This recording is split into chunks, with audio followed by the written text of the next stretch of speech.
There we go. Now my microphone's working. Anyway, hello everybody and welcome back to Tales on Tap, the place where usually a group of good friends get together and play D&D. However, tonight it is our last orders show, and on the docket for this evening, we will be answering your question. I know, twice in a row. I know, terrible. We will be answering your questions on the cast themselves, the campaign. We'll be talking all things Tales on Tap. And a couple of extra bits we're going to do tonight. We're going to be ranking what we believe to be the best class for newbies to D&D. And if we have enough time, we're going to be testing the knowledge of our guests tonight on their cantrips. And if they know cantrips well enough. So, without further ado, let's go and say hello to everybody. Tonight, Hello. we are joined by Chris, Hannah, and Evan. Hello, guys. Hi. Hello. And Steve. Yeah, John. Yeah, John. John, who's joined us here at the last orders table.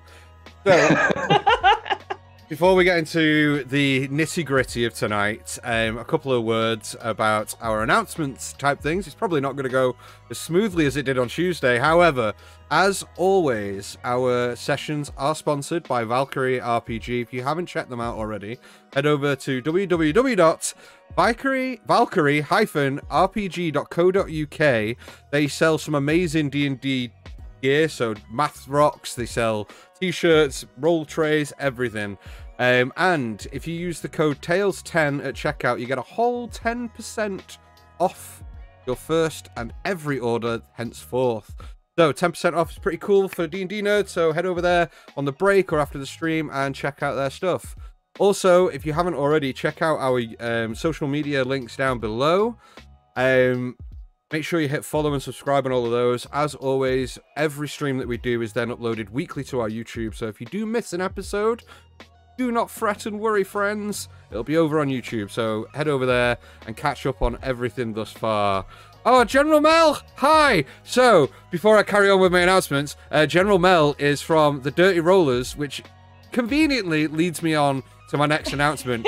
So, a little bit of a personal one, this, because we've had the DM from the Dirty Rollers in our chat for the last month, 2 months, even longer probably, like before Christmas. He's an amazing guy, and I've been jumping in and out of his streams for the last couple of months, and he's been keeping me up to date with the fact that these guys were going to go live with their first ever live D&D stream, and it went last night. And from what I saw in the limited space I was there, it was amazing. So if you guys haven't yet, head over to Dirty Rollers RPG, hit the follow, subscribe to them. They're amazing, and really good friends of ours, and we may actually be doing some stuff with them in the near future after a conversation that I kind of pursued today, because I got really giddy this morning after watching them last night. I was like, oh, yeah. I want to be friends with all of these people. So head over to there and hit follow. Make sure you check them out. They're amazing people, amazing role players. Other announcements. Obviously, we don't have the usual art tonight, but if you do want an art commission by none other than Hannah or Natalie, Hello. Natalie is unfortunately not with us this evening, but if you want an art commission, either hit us up on our social medias, get in touch with us. You can leave a comment in the chat tonight, and one of our mods will pick that up, and we can kind of put you in touch with our artists if you are in the market for such things. I think that about wraps it up. What do you think? You haven't done the classic. I've not. Damn, I was doing so well for You did so weeks. good. So, did you know that if you're an Amazon Prime payer and subscriber, you get a free Twitch Prime subscription every month for free? And what better to spend your Bezos bucks than with our good friends here at Tales on Tap? All you have to do is link your Amazon Prime account to your Twitch account and then hit that lovely pink button down below for subscribe. And another important announcement that I completely forgot about, guys. It has not gone as smoothly as Tuesday did. Damn, I was doing so well. So, all this month and next month, we are running a giveaway for some amazing prizes. So, all you have to do to be in for a chance of winning is you can either subscribe, and if you do, you will gain 1 entry. It's 1 entry per person. But if you're feeling a little bit generous, you can always gift a subscription. Now, by gifting a subscription to someone else, you are also entering that person into the giveaway. The April giveaway will be drawn on the 25th of April on a Tuesday, which will be our normal Fallen session. So at the break, we'll draw the prizes. There's 3 prizes. All 3 winners will get a set of dice. The second prize will get this lovely leather sleeve that you can keep those dice in. And the first place winner will get a set of dice, the lovely carry case for them, and also a nice dice rolling tray. So, if that interests you, connect your Amazon Prime account to your Twitch account, hit the thing, and enter for free, and be in for a chance to win some really cool shit. Be really, really cool. Now then, I think that is everything now. I think you've got everything now. Yeah. That was incredible. It wasn't, but thank you so much. Okay, cool. Well, guys, if that is everything, I want you guys to sit back, relax. If you haven't already, you've got a few seconds. Go get yourselves a drink. Do what you need to do as we jump into tonight's episode of Tales on Tap, Last Orders.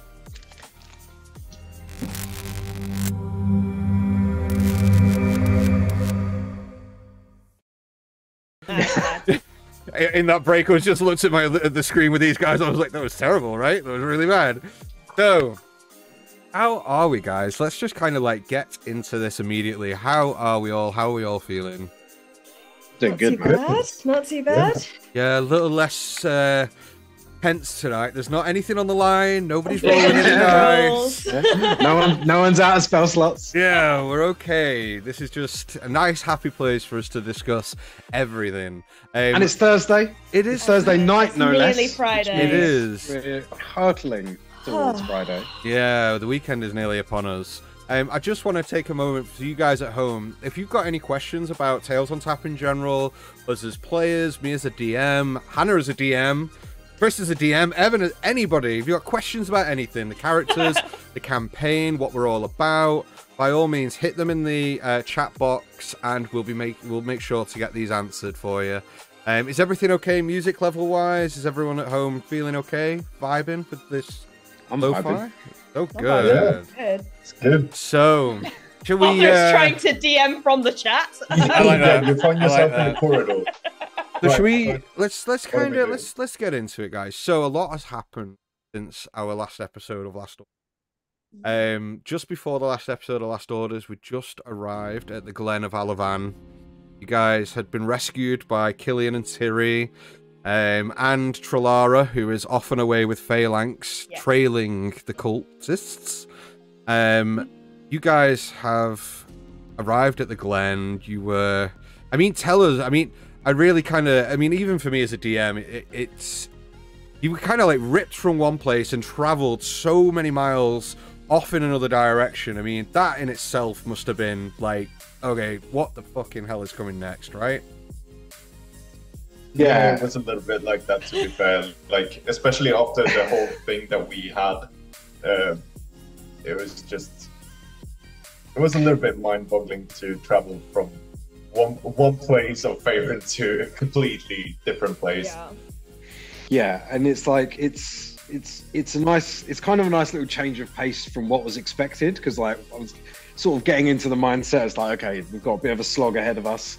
Got to keep our cool. Got to maintain this sort of guise and stuff like that. And it was maybe a bit stressful. So it's not to say that this hasn't been stressful. Yeah. But it was quite a sort of an oppressive state to be in as a player and for the characters, where like everything is constantly being watched and you're right next to the bad guys. It's like kind of nice to put a bit of distance between us and them again. Like, yeah, I mean, you guys, since the start of this campaign, like you've just said, Chris, you've kind of been on the heels of this cultist group that are tearing Faerun apart, and it's always been like high stakes, under pressure, under like strict timelines, must do this, and like really banging it out.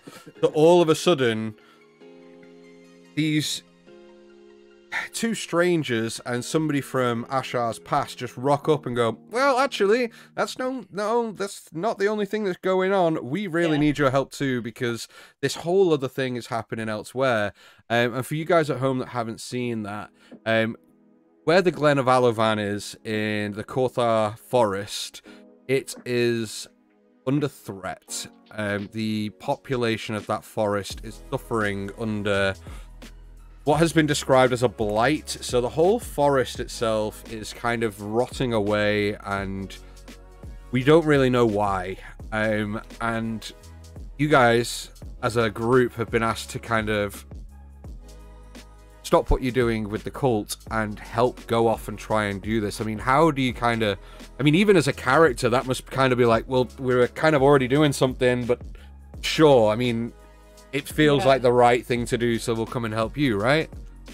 I think Ash, in particular, who's quite focus-driven on kind of like very, very task-oriented, and is like, okay, this is what we're doing, this is what we're doing.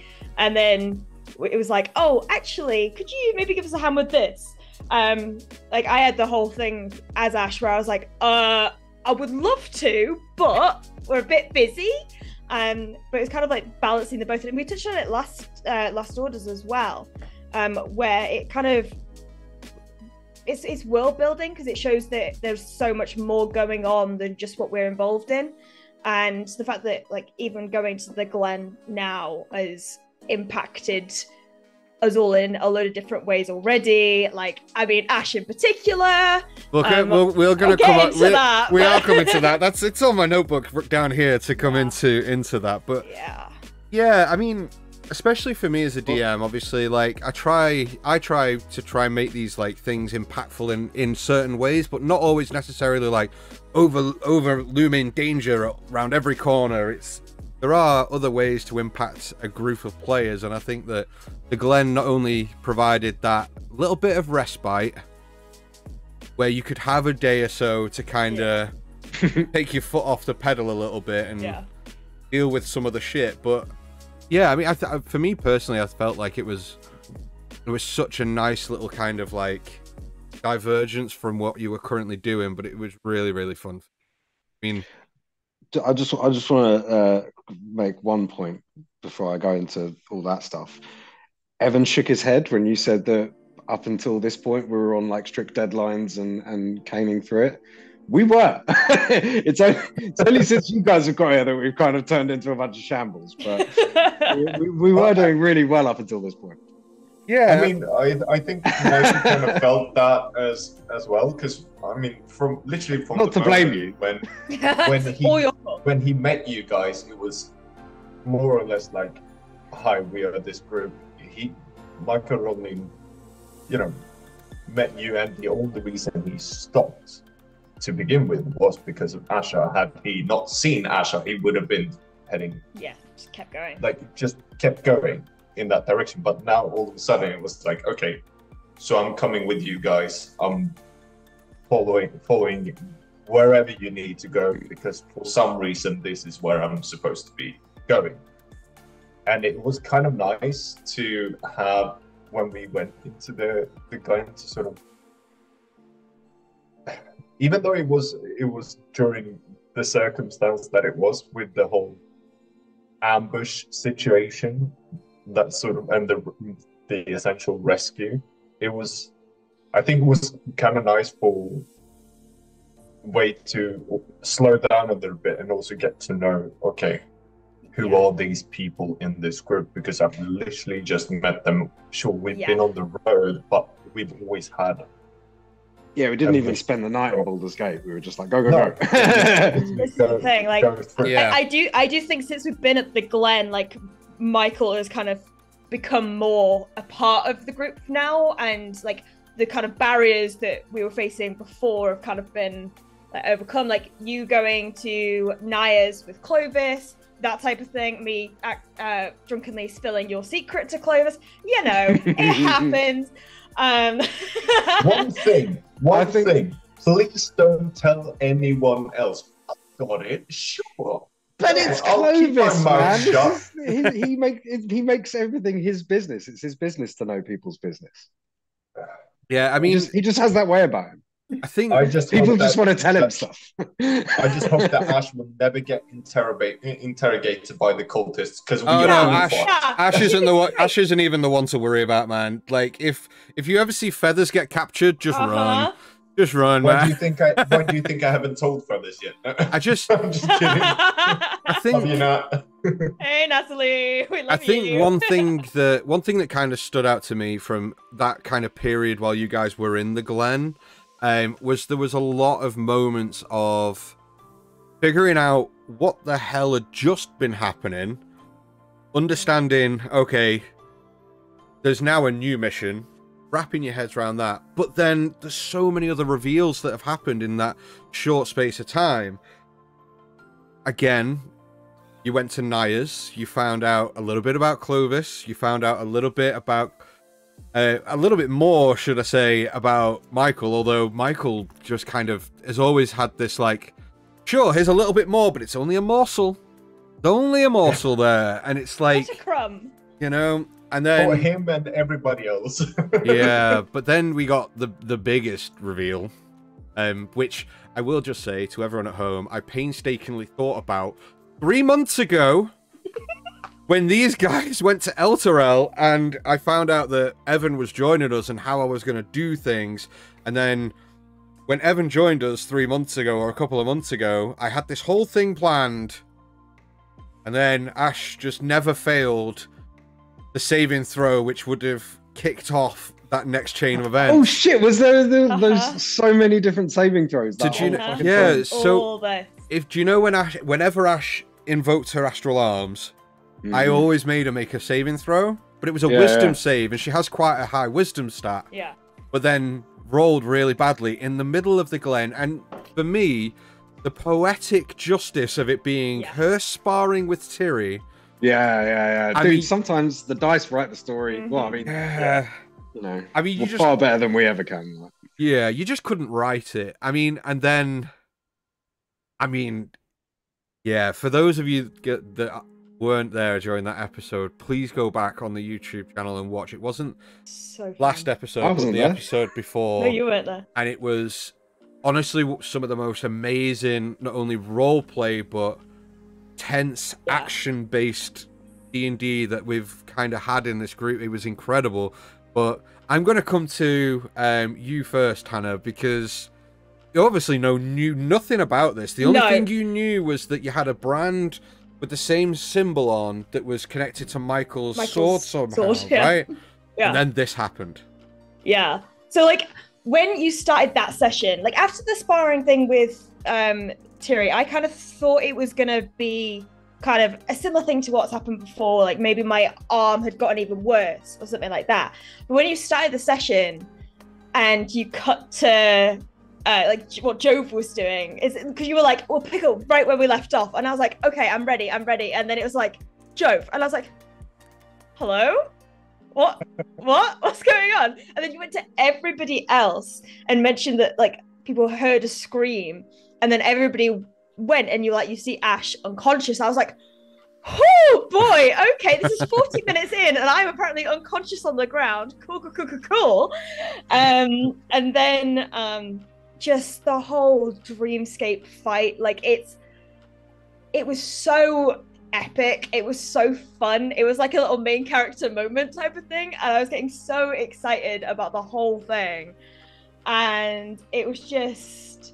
Yeah, I mean, I completely agree with that comment that's just come through. Like, I think moments like that bring the best out in, especially you guys as players. Like, we've had them with, I mean, Chris, you've had it with when you were role playing with Quinn, and like that whole Von Meer arc, like that brought something else out, like out in you during those moments that was so special to watch, and to be able to kind of like put you in a position, Hannah, where you had to kind of play D&D till the brakes failed.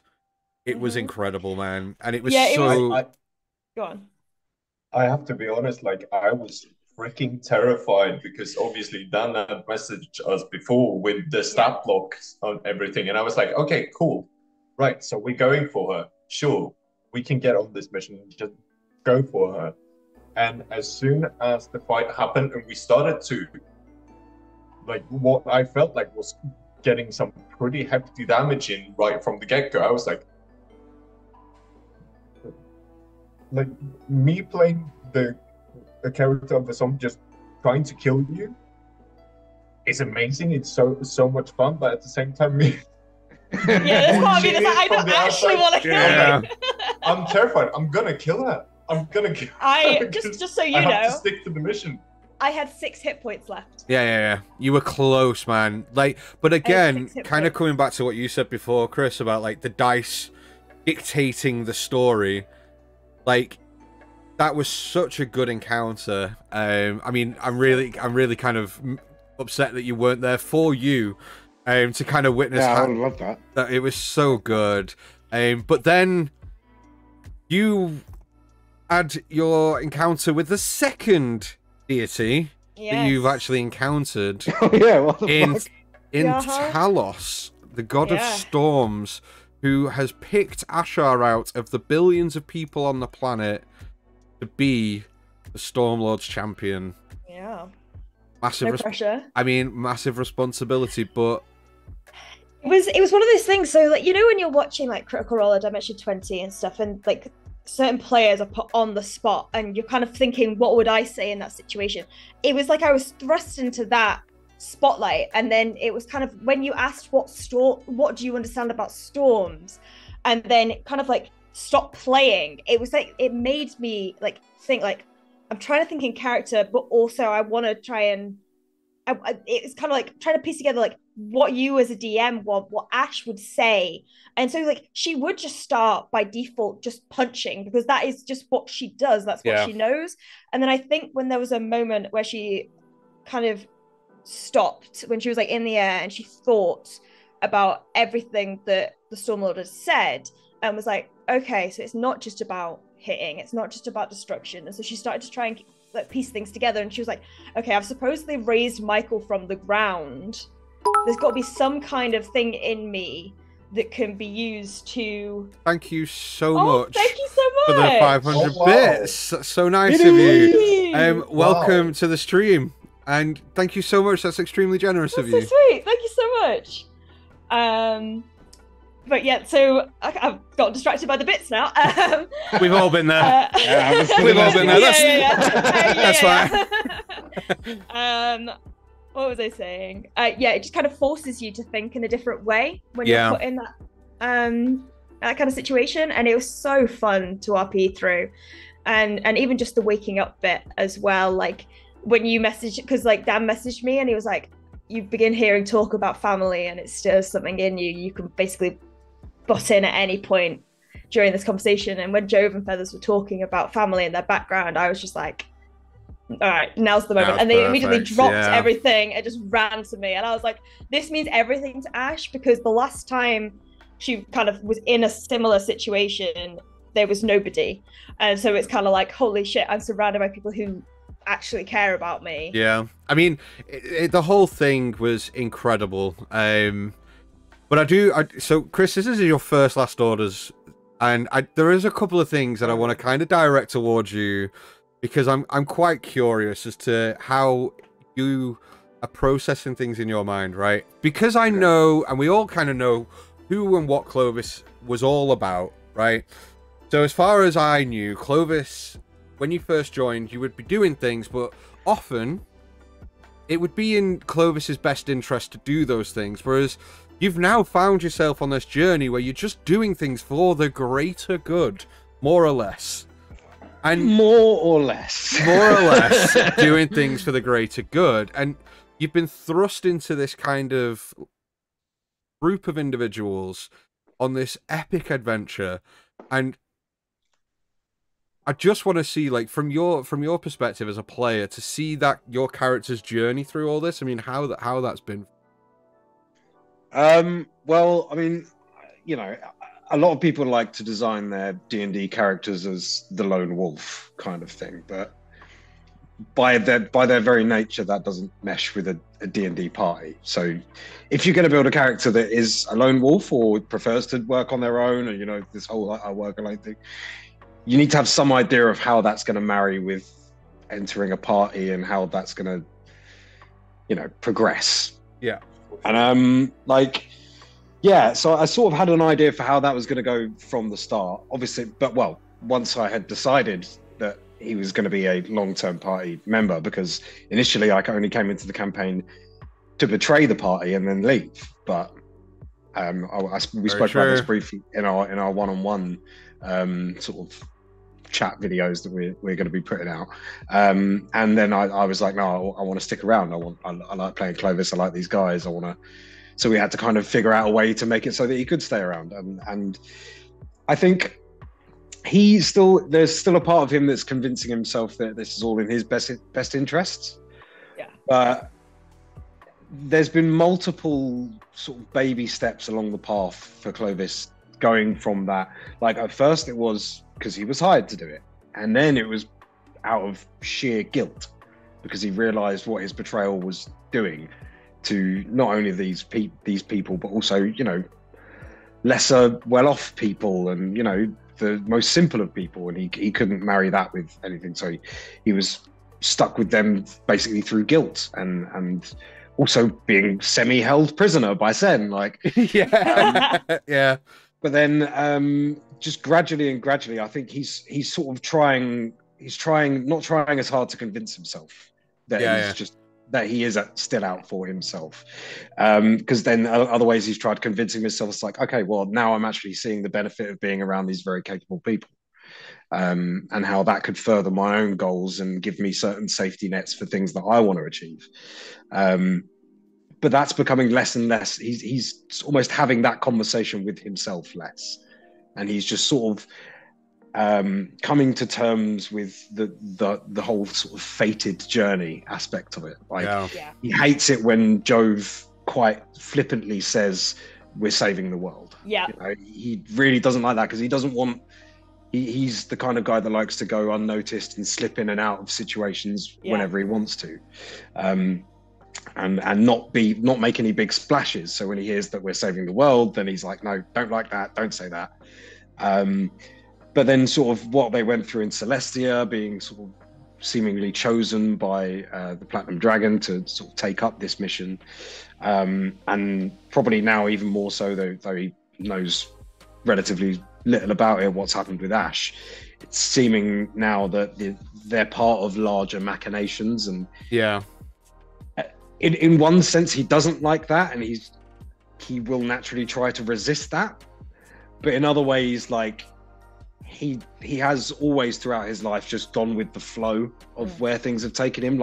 He goes to it. He's been in many places, but he never sets out anywhere. He just goes and when he can't be here anymore, he finds a way to float off somewhere else. And he's kind of still doing that. He's just floating around, but he's definitely trying to convince himself less that he's out for himself. Yeah, I mean, it's been. I mean, I don't know. I'll kind of deter to you in a second, but for me, it's been so good, kind of seeing that journey in him. It's just been great for me to watch, even as a DM. There's been moments throughout this entirety of this campaign that I've kind of then gone, oh. Yeah, it's been interesting for me as well to just sort of because I'm there, and there have been several situations where the Clovis has nearly taken over, and especially early on, right up until sort of right up until we went to Celestia, really, where there was several occasions where Clovis was thinking could just backdoor boogie, could just do one. Yeah. Right? Now might be the time. And that doesn't really enter his brain anymore, and it's quite interesting. And so that's made me think okay, so why? Why is he now just running headlong into this stuff? And there's other sides to Clovis, his whole sort of call to adventure thing is mostly to try and figure out what he can do and why he can do it. Because he's never, despite being quite old, he hasn't really explored that aspect of life, and has just sort of gotten on with what he's been able to do thus far. So, and also, and from being with all these people, he's seen his power increase dramatically compared to what it has done over the past sort of 70-80 years. So that's another driving aspect of why he's sticking with these people. And you know, the more power he gets, the more friends he makes. What were we going to say, Hannah? I was going to say that I think that kind of self-reliance is very much something that Clovis and Ash have in common, and it's been interesting to kind of see both of them kind of begin to kind of realize that, okay, we are on this path, let's make it the most of it. However, with Ash, she still has those moments of maybe it would be better to just go. Yeah. Mainly when there's fighting.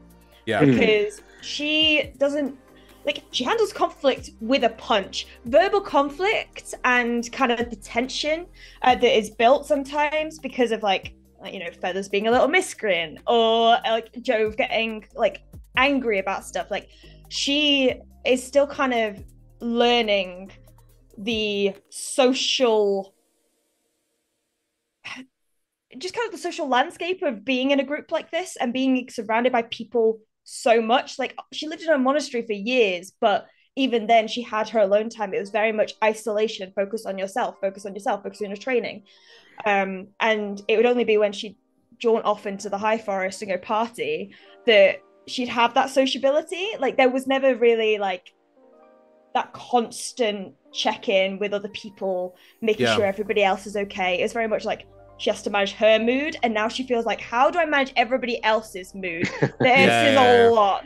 I imagine it doesn't help as well that Clovis definitely lives by the philosophy, it's better to ask for forgiveness than permission. Yeah. I mean, just with that, I mean, it is a lovely little segue. I was going to come to kind of talking about fated journeys, and it's an interesting point that you talk about, like, oh, we have like this journey that's been preordained, but I think that speaks bucket loads more to one other individual that has come into this party recently, that is here due to a preordained path that he knows nothing about. And I mean, I have to talk about that. Like, Michael, with your backstory is interesting, and the connections between certain party members, and I mean, as a player, that must be really interesting to kind of like dive into the unknown of a character. Like, only, and I use the term half-baked loosely and very lightly. The character isn't half-baked, but you've done an amazing job in terms of like how you've crafted them and what you've crafted. But I think the beauty of how you've crafted them is leaving so many unanswered questions and having the ability as a player to dive headfirst into those. Yeah, no, I mean, it is really interesting to have a character like Michael, but it's also absolutely fucking terrifying. Yeah, I bet. At any aspect of this, because you never know when it's going to drop. Like, it literally dropped something right now during this segment. Like, when you talked, Hannah, about the fact that, you know, the Stormlord chose you. And with the mark that you have, and the fact that, you know, you essentially resurrected Michael without, I mean, we don't even know how, but it's somehow this has happened. And it just clicked to me. Yeah. Okay, so were you the reason? Like, has Michael been waiting for you to be able to come back? Because, I mean, a couple of episodes ago, we discovered approximately how old Michael might be. Yeah. And approximately how long he's been in the ground. Yeah. Like, being dead for 30 years. Yeah. It's a long ass time. Yeah, for real. Until you come back. And like, the world's changed. Because when I created the character, I thought, okay, he's been dead, but maybe for a year or so. Yeah. Yeah. And then you dropped the bomb on me. Yeah. No. So it's weird, but like, I do that a lot. You do. But like, I this wrote is the some thing. silly little throwaway story of my backstory, and Well, You've got a child. I got a baby girl. So it's such an interesting journey as well, and it's one of the reasons why I wanted to play a character like this, because I usually when I write my characters, I usually write quite extensively, and I very often fully know so much about where I want this character to be taken. So when we spoke about it, I joined 3 months ago, but we've been speaking about it for about a year. Yeah. I mean, I think the beauty of Michael is not only the fact that not only how many unanswered questions there are, but his willingness to want to find answers is something that I really do feel is a standout thing for him, is his desire to want to know more. The desire to say, is this it? Is this all I am? There has to be more. And I think that is a really cool driving force, like Chris mentioned earlier. If you want to play a lone wolf character, which Michael up until this point very much has been, I love playing on opposites. So when I create something, I usually do the complete opposite from what you would expect. As you've probably seen with a bunch of different characters that we've done, not only the ones that are on stream, but also off stream, like here's an odd one for you, making a cute bunny that's an absolute asshole. Weird. I mean, who would design a character like that? You both have that in common. That's a really interesting point, and kind of coming on to a question that has been asked in chat is, Amorous Dawn would like to hear from all of you about any other characters or games that you play outside of the realms of Tales on Tap. I just want you to limit it to a character, but kind of tell us a bit about a character that you've played elsewhere. I feel personally attacked by that comment. No. So I'm gonna go first, because one of my characters, all three of you have played with. Yeah. So, he is my baby boy. My baby boy. Like, he's my favorite character. No, my second favorite character that I've ever created. My favorite character was a Gloomstalker Ranger, but we don't talk about him anymore because it's still not healed. Died very unceremoniously. Yeah, the pain's still there.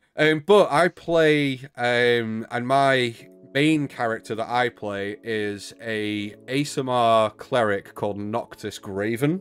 Now, Noctis Graven, he, in his younger years, adventured with a group of individuals in Waterdeep, which was quite fun.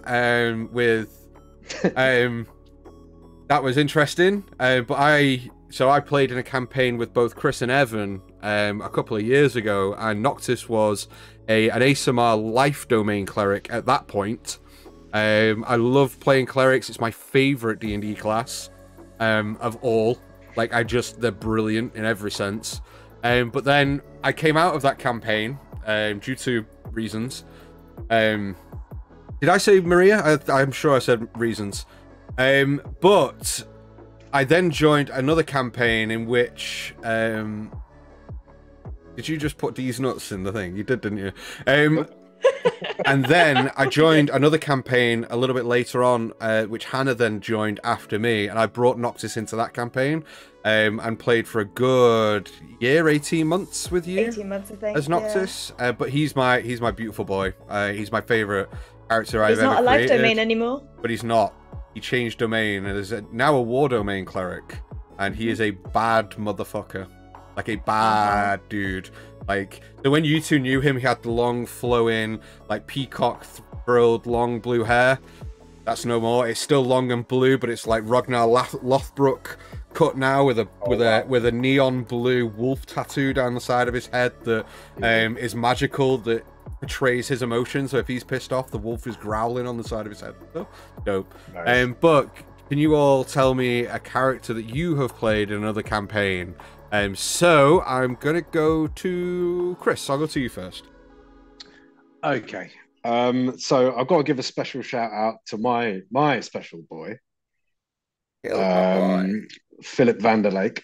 Yeah. Usually known as Vander.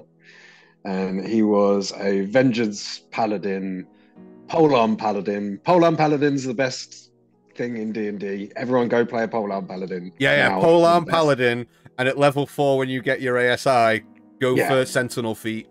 Yeah, Sentinel Feat. And your DM will fucking hate you for it. Or Polearm Master, because you get a web. Anyway, but enough about him. He died. He was my special boy. He was one of my first characters and the character that I bring back most.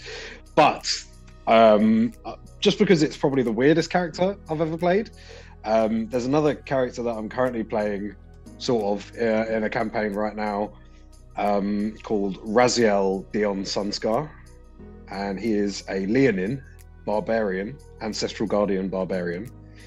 I've mixed feelings about barbarians, but I think AGs are very fun because they give you a lot of they give you some reactions. You're able to sort of tank the entire party rather than just yourself, because you can, like, especially if you're fighting one giant monster instead of like multiple, they're really good. But in terms of his character, he was quite a friendly.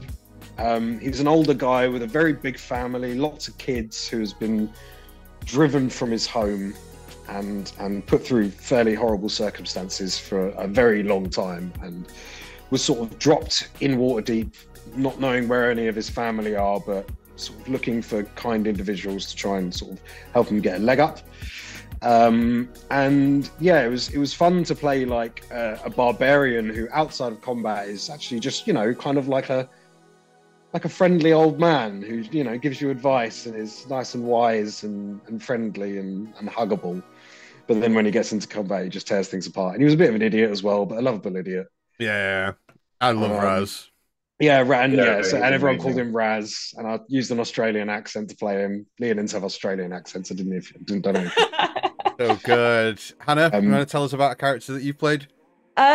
Yeah, so I mean, I'm gonna give a quick shout out to Hayden, who is my little girl. She is a Hexblood former halfling, warlock/wizard, who I played in the game with Dan on a Sunday. She was 12 levels warlock, archfey, and 1 level wizard. She was. I've realised recently that all of my characters are very anti-establishment. That's not a self-insert at all. It's weird, It's weird. It's so like you've drawn on things. I know, right? From nowhere. But yeah, she was just a little halfling to a large family. She's the oldest of, I think it was like 7 or 8 siblings.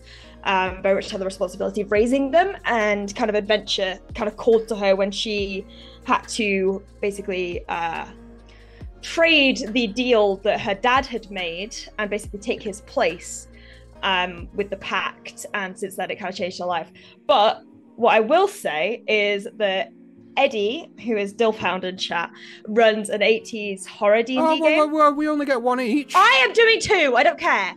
And I play, it's set in the 80s. At the moment it's quite It inspired, and she is called Ali, and she is just a human, though. It's kind of different from regular D&D in that we've got very homebrew classes.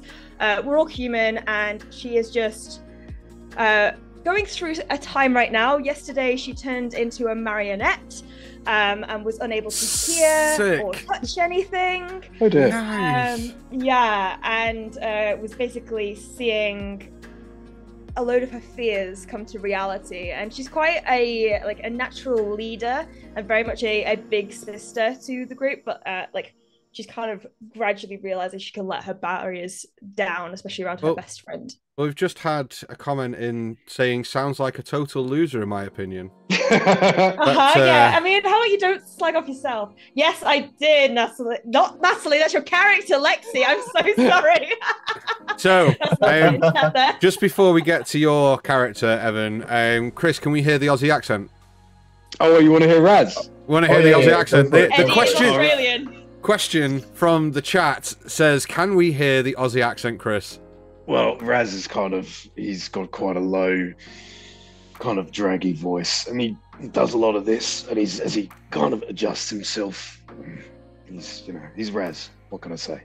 Nice. There you go, Eddie. Okay, so just before we get on to our next topic of conversation, Evan, can you tell us a bit about a character that you've played elsewhere other than Tales on Tap, please? Well, I mean, this is no surprise to any of the cast members here because I constantly talk about him, and behind me I actually have a picture of him. We can't see it because Evan, yeah, we can. Evan, is your microphone like up towards your head, by the way? It is up. There we go. Doesn't really make much of a Yeah, difference. it doesn't make much of a difference. Okay, well, fair enough. So my favorite character is without a doubt my friend Artan. It's the sort of the first real character that I ever made, and I made a massive story around him, and he has a little familiar called Phileas over there. He's Phileas. a Firbolg wizard with a very special bond to his familiar, because his familiar was his former master, who actually trained him until, or rather refused to train him until he got cursed by an Artrek.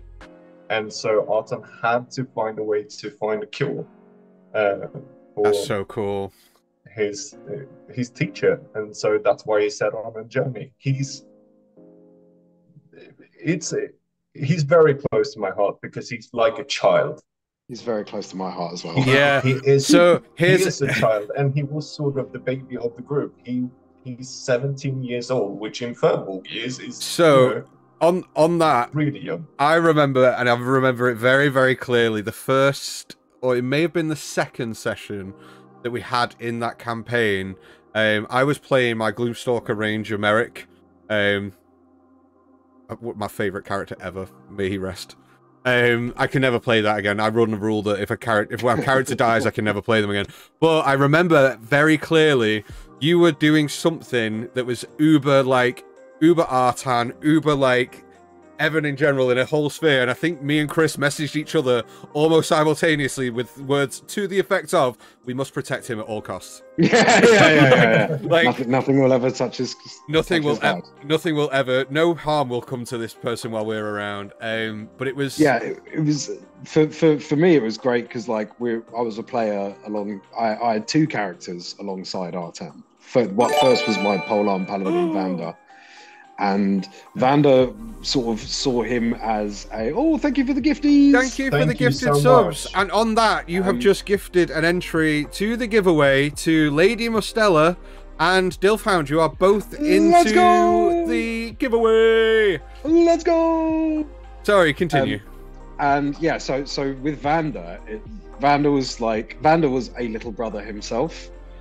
So the character and myself really sort of enjoyed being the big brother for once to Artan, and it was one of the main things that endeared him to the whole group, because he was again another sort of reluctant lone ranger kind of thing, and then when he died and I came in as Raz, who's a much more mature, has children, has a wife, he almost took him in as like a little sort of surrogate son, and focused more on less on sort of protecting him and more on keeping him back straight and on the right path. It was really so I had both of those aspects when playing alongside Artan, so it just made me adore him so much. One of the first conversations was about how to deal with loss, because I think it was during the same episode when Marek had it was the episode after.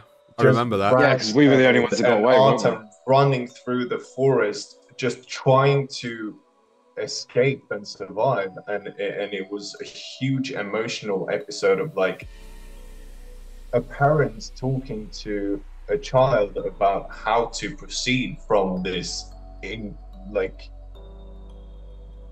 massive traumatic experience. And it's so funny because Artan never knew his parents. He was literally left at the doorstep of a wizard who had no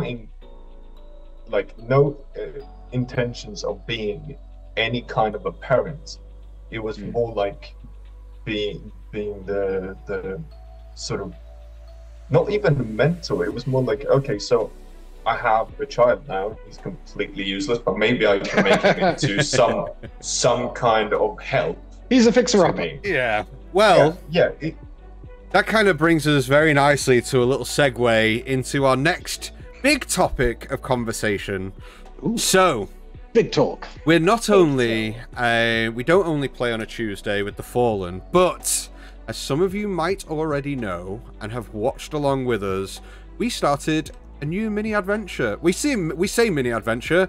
It's probably going to be a lot. It's probably going to be like a long-running campaign that we play a couple of months. But you know, a couple of times a month. But we started Spelljammer a couple of weeks ago, and so good. It's so good. It's so good, man.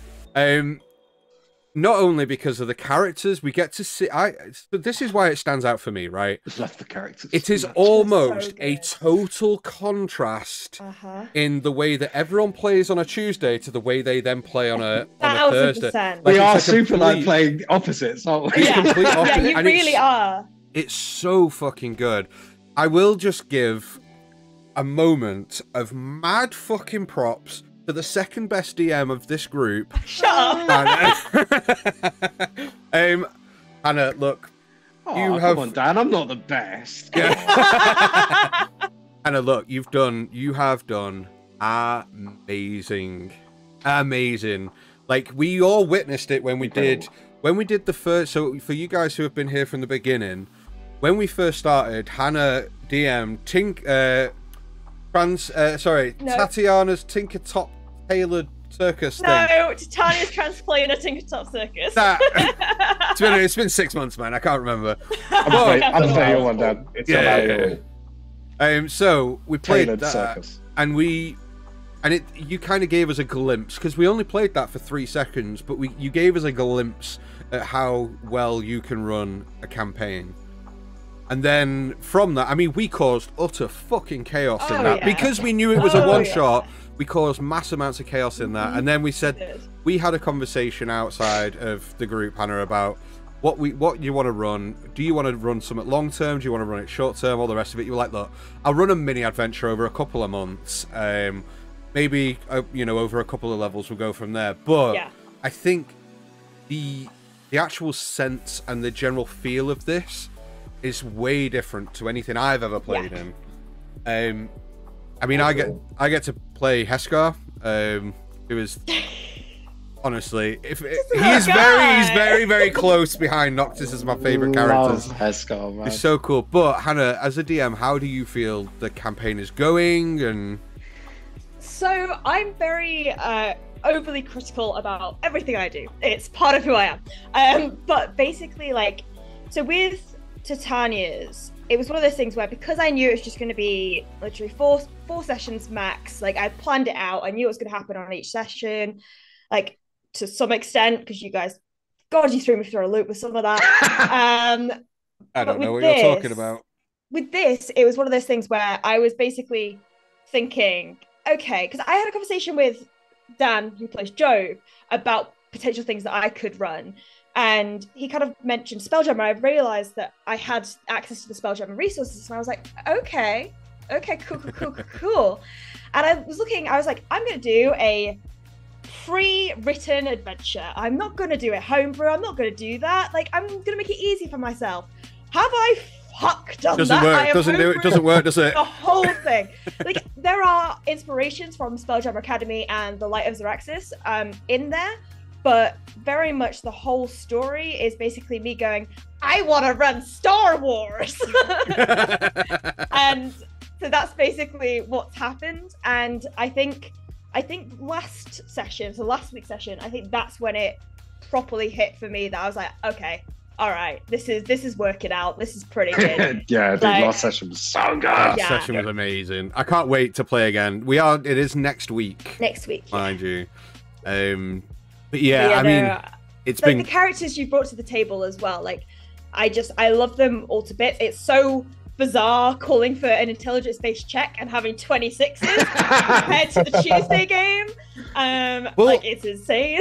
well, I think that kind of comes back to exactly what I was saying about the fact that there is this stark contrast between the players and the characters you guys play on a Tuesday and what we brought to the table for this Spelljammer campaign. It is night and day, the difference between them. Like, Dan playing Jove on a Tuesday, this like rageful, angry kind of half-orc barbarian, to playing a rather suave, intelligent Giovanni wizard. Giovanni Kruger. Yeah, Kruger? this wizard, and it's insane. But I mean, it's incredible for me. I mean, I've never played Spelljammer, so it's all brilliant for me as it is.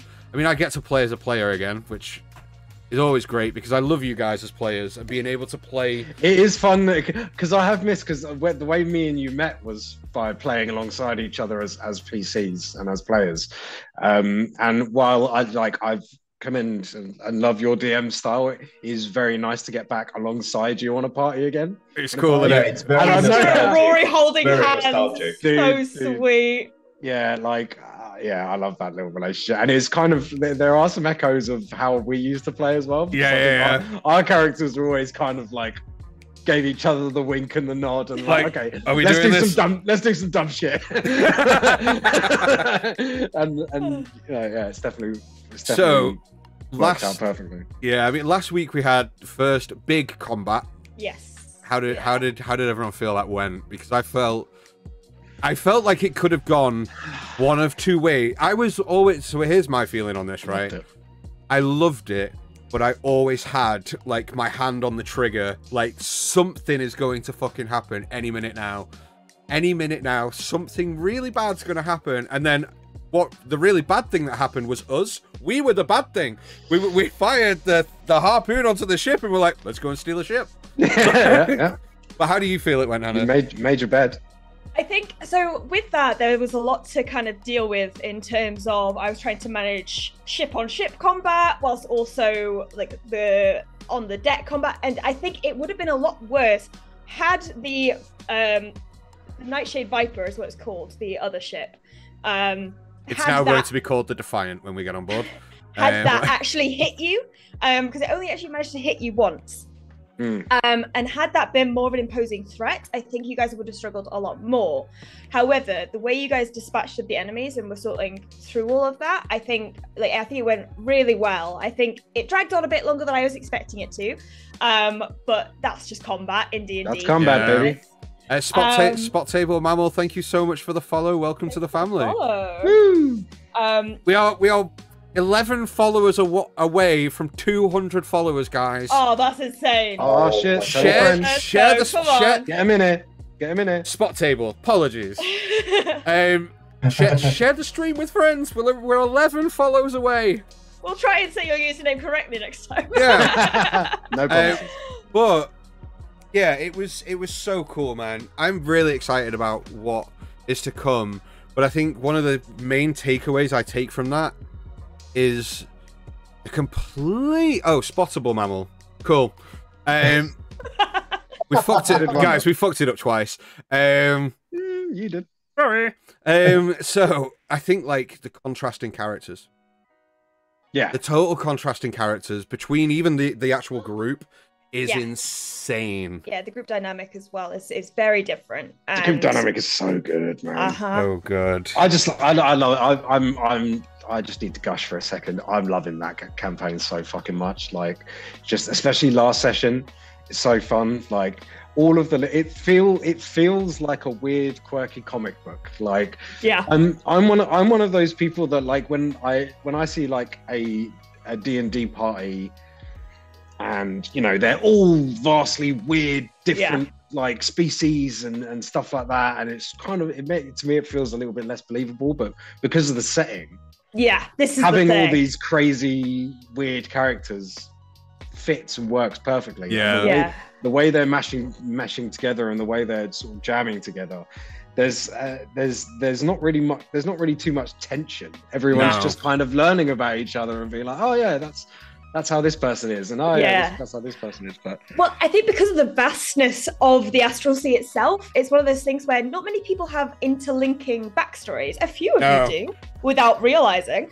But like, there's very little room for that conflict. Like from the get-go, like obviously everyone's got their own ambitions on a cosmic scale. Yeah. There's so much. So basically, like, just to answer your question, No, we'll get to that question. Don't you worry. Okay, fine. All right. We'll get to that question. The writer is on top of it. All right.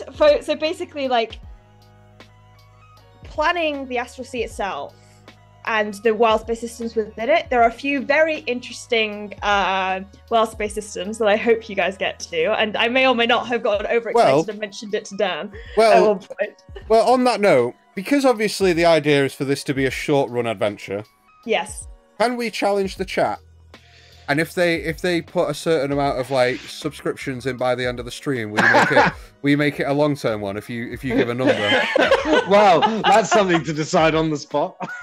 Through bribery. Like how many like if we were talking hypothetically, how many subscriptions would we need for you to consider making this like a long running campaign of 6 months? Like a long running campaign. Like let's put a ballpark on it. Let's say should we say 6 months? Or do we 6 month I tell you what. How about chat right now, how long would you like the campaign to run for? You can put if you 6 months or 12 months. I'm gonna leave it there. Dan, you know how busy I am. For all time. Infinite, yeah, there it is. I tell you, you're on 12 months. Okay. 12 months, okay. We've had a 12 months. Okay, so Hannah. Yeah. For you to do this for the next 12 months, how many subscriptions is it going to take for the chat? 10? What is happening? What, 10 more subscriptions? Yeah, by the end of the stream. By the end of the stream? Yeah. Today? Yeah, we're going to challenge the chat now. If you want this, if you guys at home want this running for 12 months, you guys are now going to be in control. What's the hourly rate on that? We are, what are we, 29 away from the goal? I don't think, we can't push the button. If we get to 30 subs, I will do it at least 6 months. Okay. I think that's fair. I think that's fair. So, here's what's on the table for you guys at home. If you want... There's one! There's one! We need 8 more subscriptions by the end of the stream, and Hannah will have to run Spelljammer for 6 months minimum. Okay, that's fine. I don't need a life. That's fine. 6 months minimum.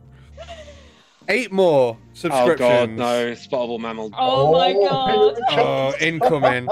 Anyway. So I was going to ask because we did have another question in the chat a little while ago from the Dirty Rollers, which by the way, hi, I'm so happy for you. We love you. There's another. Oh god. Oh, they give That's it. That's all it is. Holy shit! What a hero. Unbelievable. What the heck? Thank you so much, Spottable Mammal. You're a legend. Oh, wow.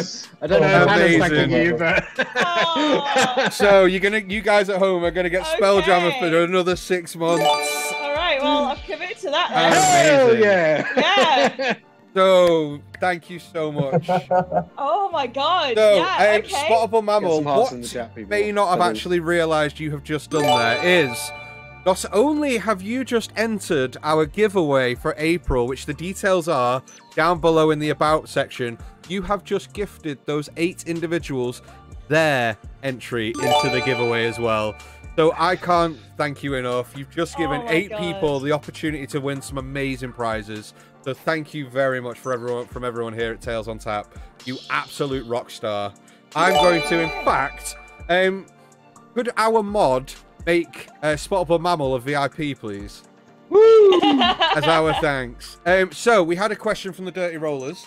What did you for ship-to-ship combat? Was it the official rule, or did you need to homebrew anything?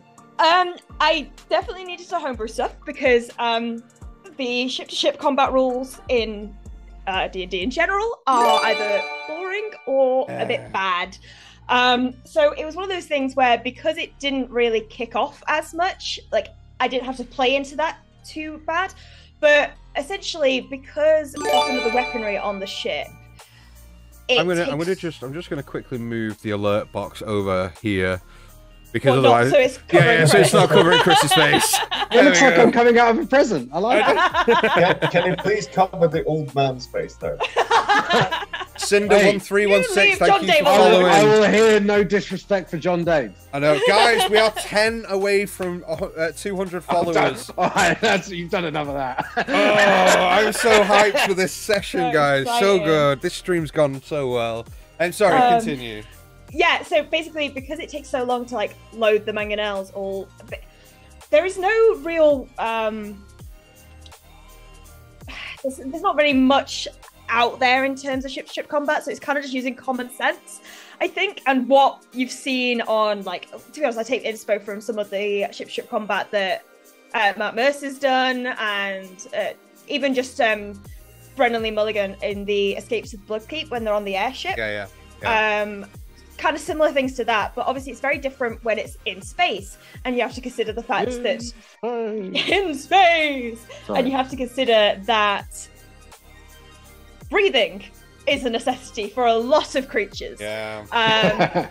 So when Heskar was like, "Oh, I'm gonna basically fox fly like the fly wire essentially over to the other ship," I was like, "Okay."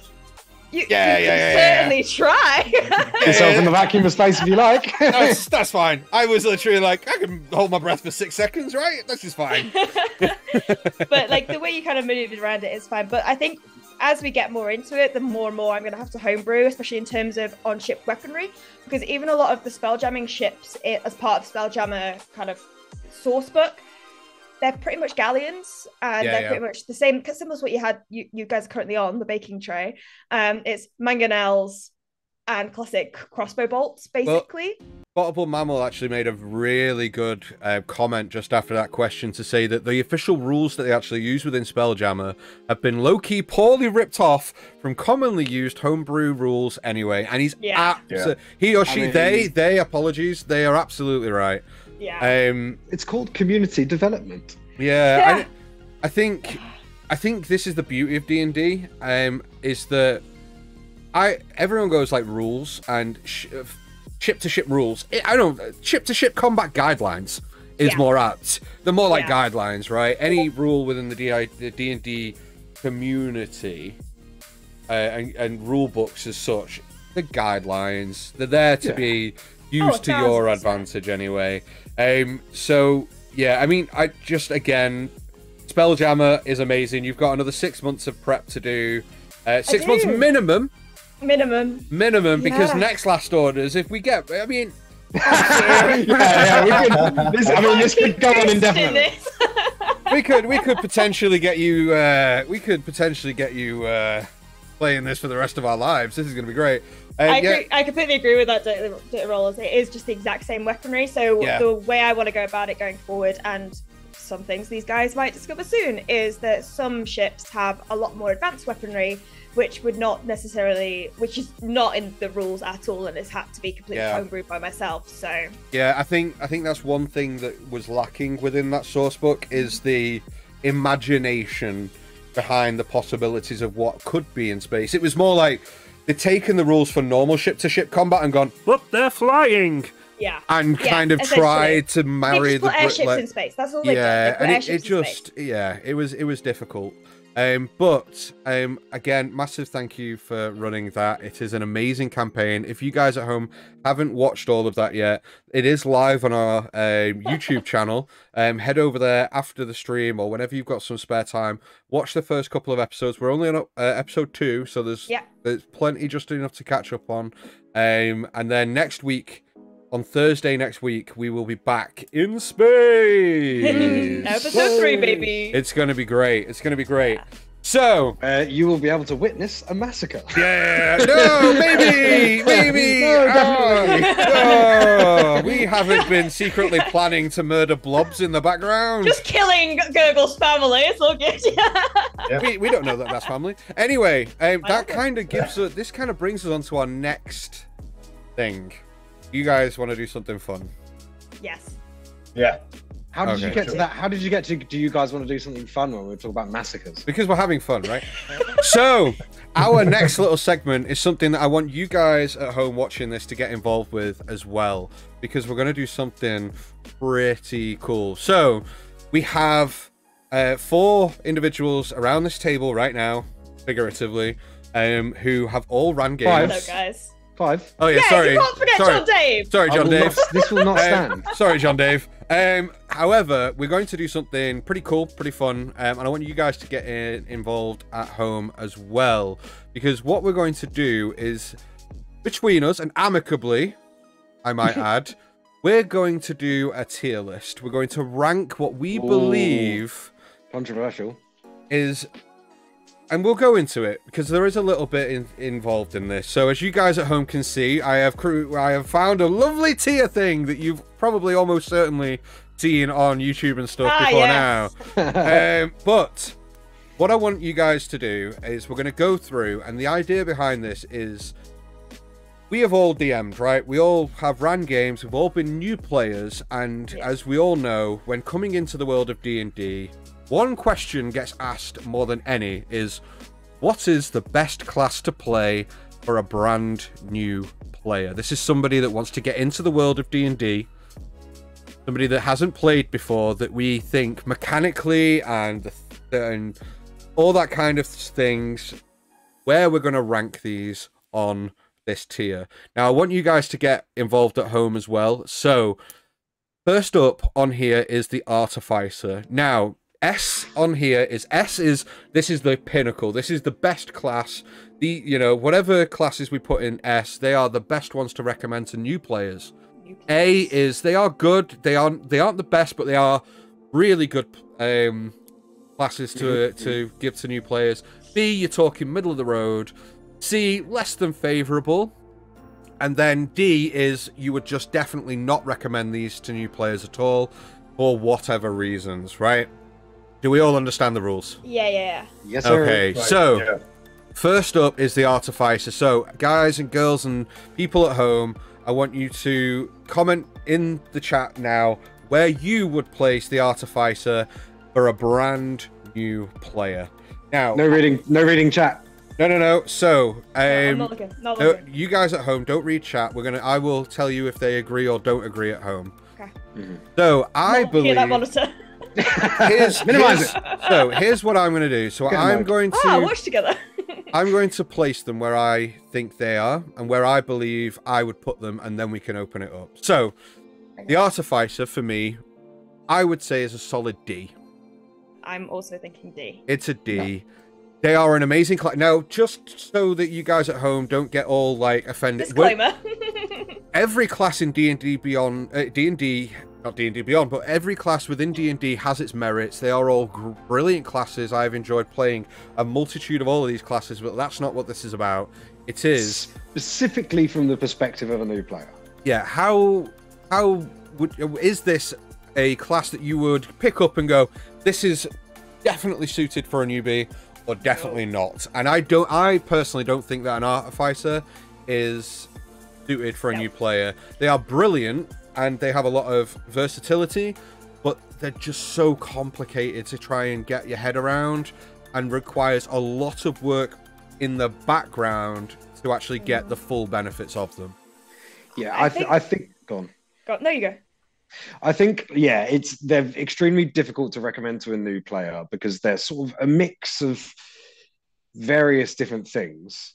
And, unless the player is coming to you and it's like, no, I want to be medieval Tony Stark, then you probably won't. And to be fair, they're also quite a difficult, what I find them personally to be quite a difficult class to sort of elaborate on beyond that, beyond just a medieval Tony Stark. Like, it's I find it quite difficult to write an interesting character and not drop into stereotypes when talking about artificers. And I think for new players, that especially when they look at the class, they might find that restrictive as well. And unless that's specifically what they're gunning for, it seems like a kind of quite a niche-y, like it's not a class that is as applicable in other ways to different sort of character archetypes. Yeah, I agree. Hannah? I think if you went to a new player for D&D and you were like, okay, so you've got spells, you've got stuff you can do mechanically, but you also have these infusions that you do every day, they'd be like, huh? Yeah. You want me to do what? Yeah. But as someone who has not, who is currently playing an artificer and hasn't necessarily rolled into that stereotype, what do you think, Evan? Well, as someone who is currently playing an artificer, and also I think I am the newest player amongst all of us. I've been playing for like 7 years, so. Yeah, because I literally started my first real D&D campaign with Dan and Chris. I think an artificer is. I mean, I love the class. It's my absolute favorite class because I love the versatility of the class. But that's sort of how I am as a person. I dig deep into every class, and I have done even before I even started playing. It's a great one for min-maxers. And stuff like that. But it's. I would say that it's a solid D tier because it's so complicated, and like you said, there's a lot of even when you're not currently playing, you are constantly thinking about the class. Like before we start our Spelljammer sessions, I always go back to my character sheet and I always check on right. And I would even remind myself of what I've done and what I have. I would even argue with the Artificer, it's a hard class to play for a seasoned player as well. It is complicated, but so we're all happy with D. It's a mix of all of it. D. We're happy with D. Let's kind of confer with chat and see what we've got. We've got C's. Yeah, we've got a lot of C's. Artificer, D tier, easy. Half caster, whose main utility lies in your ability to memorize the list of available magic items. F, even an F tier, it would stand out. Another C from Gaming Pixie. Dirty Roller says C from him. Love them, but he does have a strong bias there. But I think the general idea is that they're within the D tier for brand new players. But a great class nonetheless. Brilliant class, absolutely. Absolutely. JJ Timberman says, my favourite class is the Duskblade, all the way back from 3.5, totally underrated. That's where I started playing. It is an amazing class, but for a brand new player, it's definitely not one that we would recommend.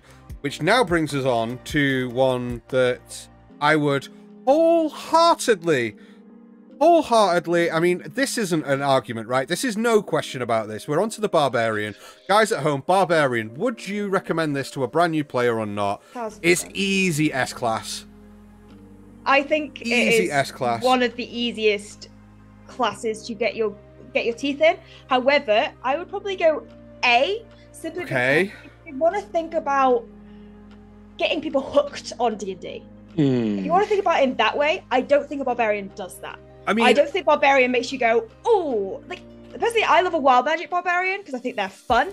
But some of the other subclasses of Barbarian, I kind of, I'm not a bigger fan of. I just think for me, when it comes to Barbarians, if a new player came to me and said, look, I've never played D&D before, it's easy to play, they are fun, you will never ever feel underpowered as a Barbarian.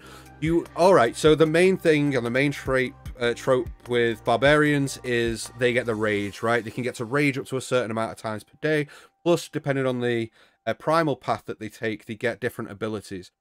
However, as long as a Barbarian has a weapon in their hands, no matter, they can have 50 fights in a day. Sometimes not. Do you know what I mean? And again, sometimes not. For a new player, you aren't subjecting them to having a resource-defining player, like a spell slot or an ability. Yeah, limited rages is one thing. I would agree S tier with one caveat. Go on. And I would say it's definitely an S tier, particularly if you're doing an introductory game for your new players. Yeah. Particularly if you're running a one shot or like a 3-shot or something like that to sort of onboard people with the mechanics and stuff like that. It's easily one of the most accessible classes beyond a champion fighter. Yeah. Like you feel the impact of the abilities. It's nice sort of taking less damage than anyone else. It sort of gives you that idea of class distinctions, because you're like, because I'm a barbarian, all these things aren't hurting me as much. I wonder what it would be like if I was this or whatever. But the one caveat is, if you're bringing a brand new player into what you intend to be a long-term game, I would probably steer them towards either like a battlemaster fighter or something like that. Okay. A barbarian over long periods, and apart from some sort of subclasses that do gain sort of interesting stuff at later sort of level 10, level 11 and beyond, it's a bit of a slog to get there. Okay. And you're not really getting a lot of variety in the combat. So we're saying S tier, but maybe there are other classes that would be a beat above that. Now, when we put other classes in, we can do them in order.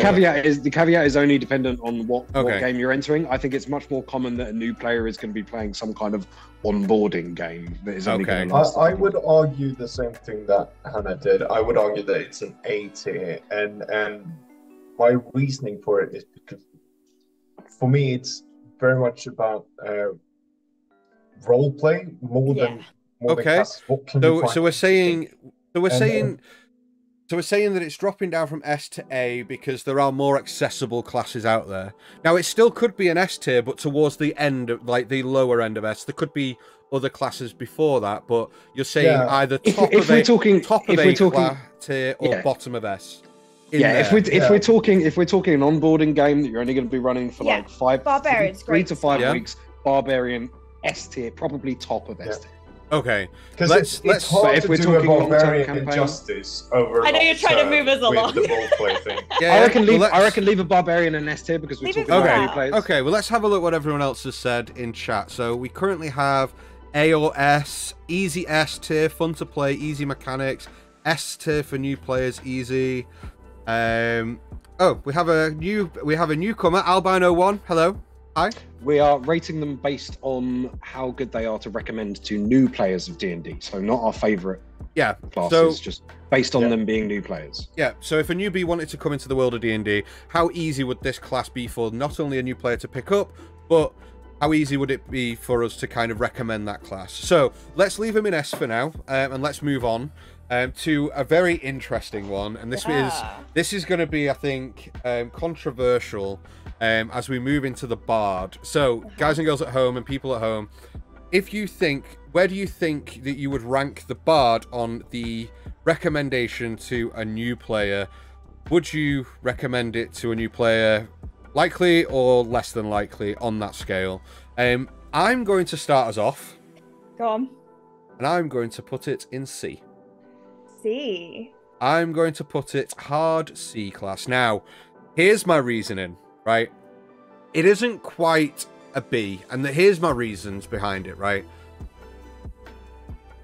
A Bard is really good at a lot of things, right? And because their main stat is charisma, it leans heavily on the fact that it's a charisma-based character. Now, I would put it higher, but for a new player, the reason I put it C is because of that reason, you kind of are pushing an expectation on a player to say, look, you're really good at all these things.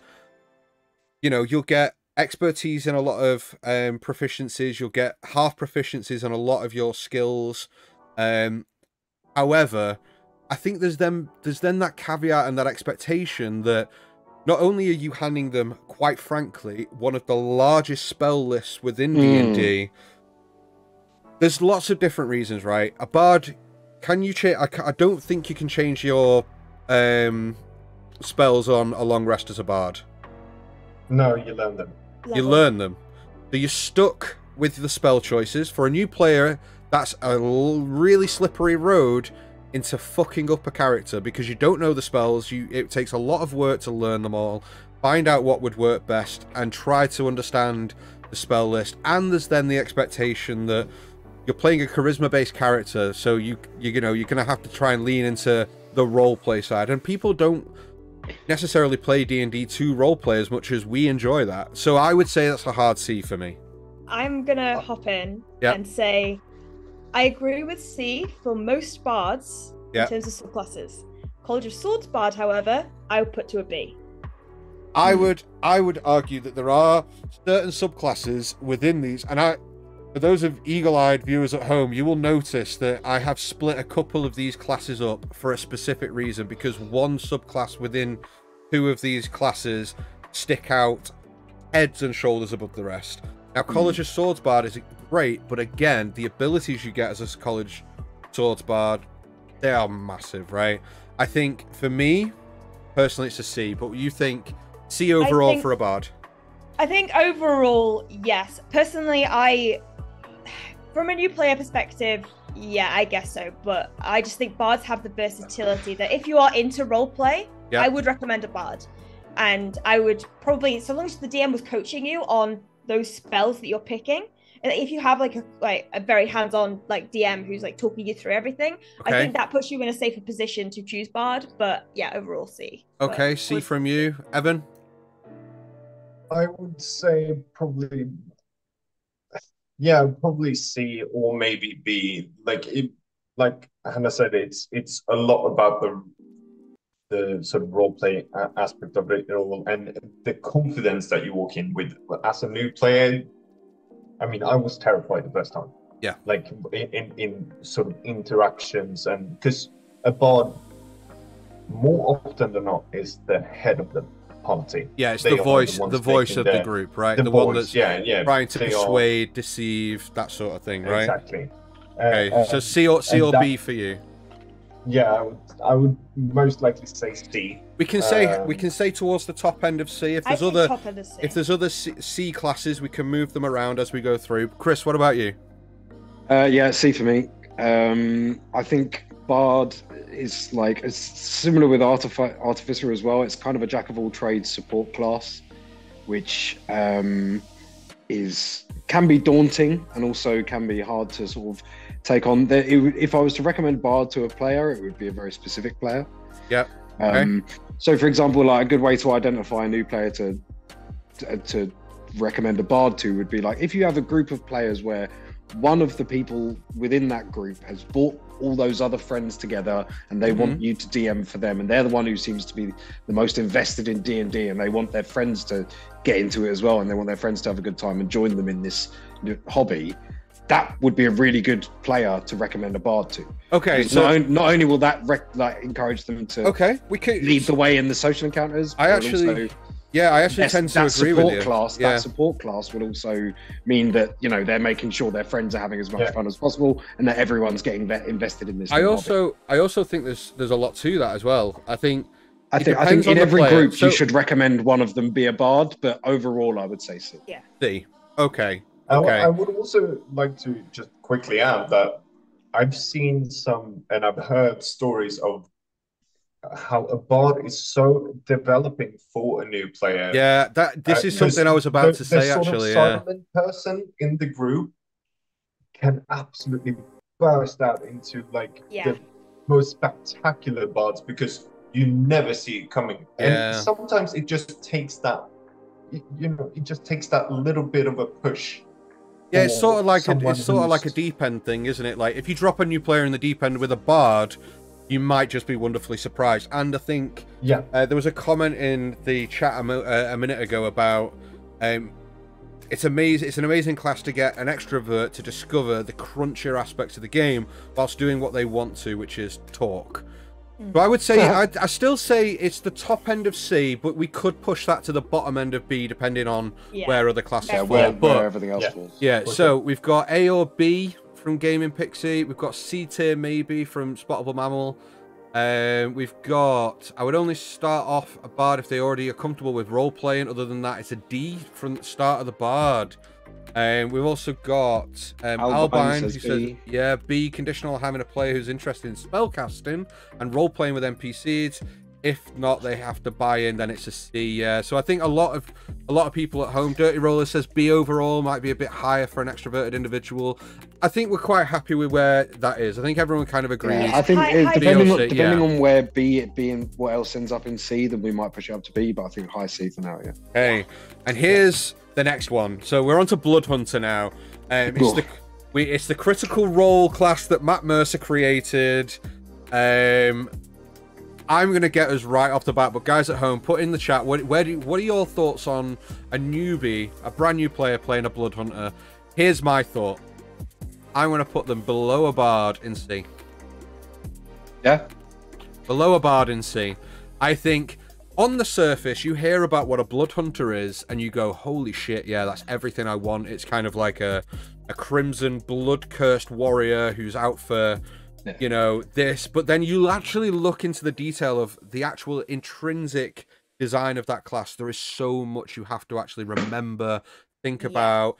Your blood maledict, your crimson right, there's so much that goes into it that I think for a new player, it's not quite as daunting as an artificer would be, but it's just a lot, man. And I also don't think and here's controversy, I also don't think that the Blood Hunter has the best subclasses.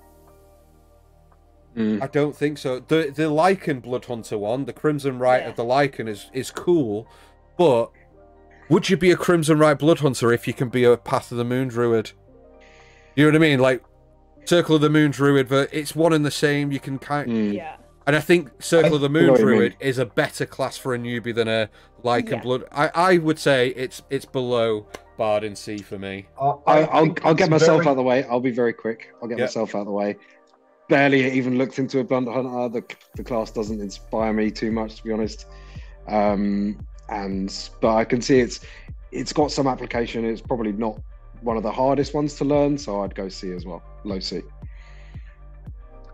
I think Blood Hunter is a little bit of a, I don't know what it's called, but basically a pit trap. Like, on the outside, it looks like everything that D&D is, right? Yeah. You know, it's the monster fighting monsters. Yeah, it's I agree. Very much a D&D thing, but when you actually look into, it's like a Blood Witcher. Yeah. But when you look into it, like you said, Dan, there's just so much, and there's also so many ways to fall into the sort of, you know, how do you make this character interesting? Yeah. I think it takes a lot of creativity as a player to write an interesting, to bring a Blood Hunter to life. Like Dan has done a fantastic job by doing that with Jove. Like, but he's an experienced player. For an experienced player, Blood Hunters are great. Don't get me wrong. I would say, Blood Hunters are, but for a new player. So I'm gonna say low C. I have only played a Blood Hunter once, and it was in a randomized character sheet one shot, and I hit random, and I got a level 12 Dragonborn it was like the mutagen Blood Hunter, and I was sat there going, what the hell is going on? And I've been playing for years, and I was like, I don't know what the heck is going on here. Like, I think like lower levels, obviously, like throwing me in at level 12 for a Blood Hunter for the first, I was like, I don't know what I'm doing. Lower levels Blood Hunter, it might be okay. So I wouldn't go D, but I think low C. Happy with low C. I think we're happy. Let's have a look what we've got in chat. So we've got C or D from Gaming Pixie. Dirty Rollers, haven't had one in one of my games and haven't played one, but they seem like a lot to track. Dirty Rollers would give it a D. Give it a D. Albine says, I think it's a C. Lots of new folk from Critical Role fandom. Matt designed it from experienced players, in my opinion, but I think someone with a passion. I mean, he designed it for Tal, so exactly. So, I think we're good with that. Okay, let's move on. We have the Cleric. Now, in chat, I want everybody to put the same fucking answer, because if you don't, I'll be very upset. This has to be A tier, right? Not quite S. I don't think it's an S class. However, that's a high A class for me.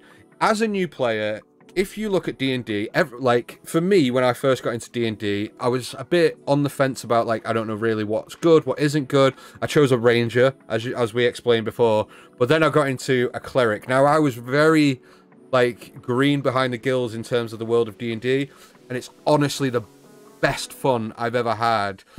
The best thing about cleric is it's arguably the best spellcaster in the game for newbies. Definitely the most versatile. By a mile, because of its versatility. You get to change your spell slots. You get to change your spells every day. So, for a new player to try out new spells, go, well, actually, that didn't work. I didn't find a use for that. I'll keep that spell in, and be able to tailor their cleric to what. As well as that, if you want to play a particular type of player, there is probably a subclass of cleric that it fits in. I want to be Thor. Excellent. Be a Tempest cleric. I want to be... Chris just became I thought Chris... But I would also say that there's a lot of versatility with them, and because their two highest stats, in my opinion, should be Wisdom and Con, you can get hit a lot, and a lot of clerics get the ability to have heavy armor. So from level 1, you could play a dwarf cleric and have an AC of 17, 18. With a shield, 19, 20. Like, for a new player to come in and go, look, you're not going to get hit as much, and when you do, you've got spells to heal you anyway. Yeah. I think it's got to be A for me. Definite big A tier for me. I've thought about it. My initial reaction was S tier. Okay. Just because, like, for a new player, you kind of can't go wrong with a cleric, almost, because of that spell versatility. Because you've got like the heals and stuff like that. Like you've got good survivability. You can fight from afar. You can be armored and go in there, like you were saying. It's very versatile, both in its abilities and sort of its position within a combat or something like that. Yeah.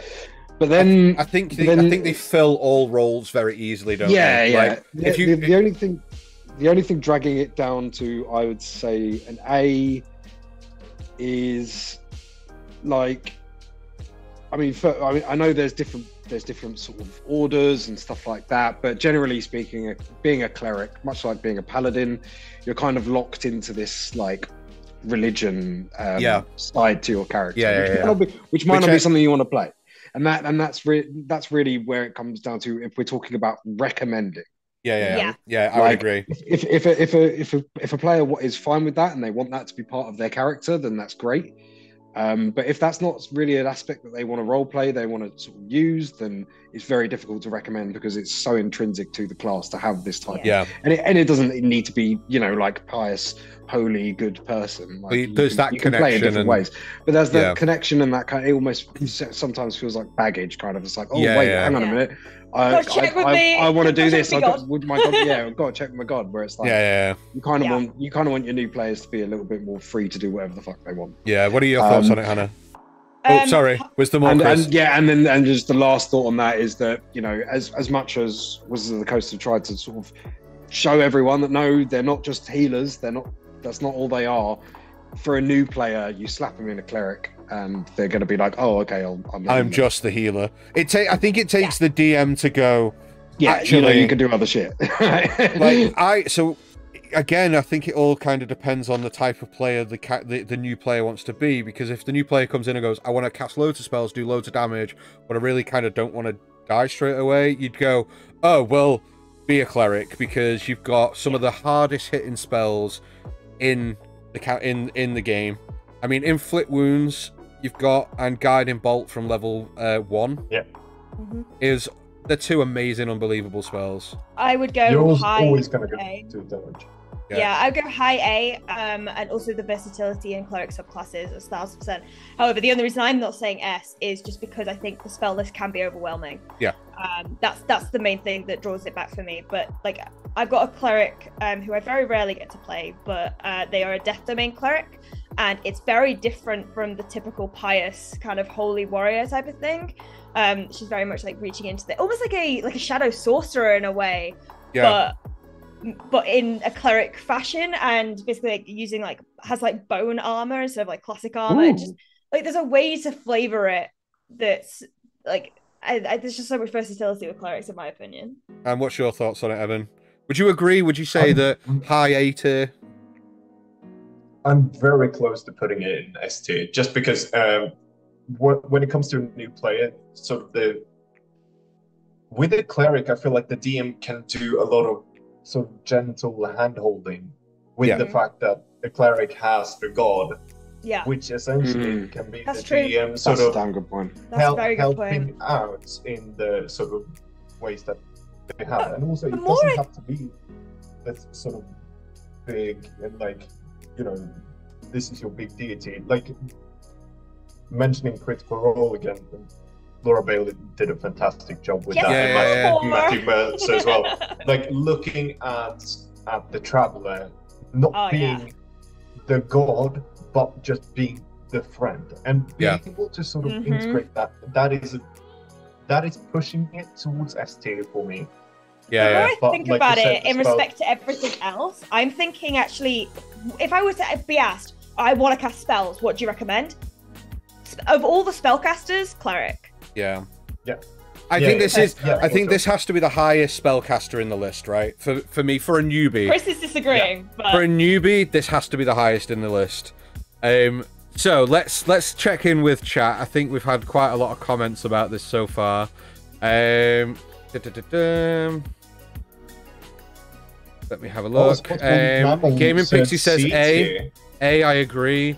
Bottleable Mammal, really, I'd say C. They've changed their mind a bit because of the swapping spells. Yeah, D&D clerics are crazy strong and have a nice ramp up without being overwhelming.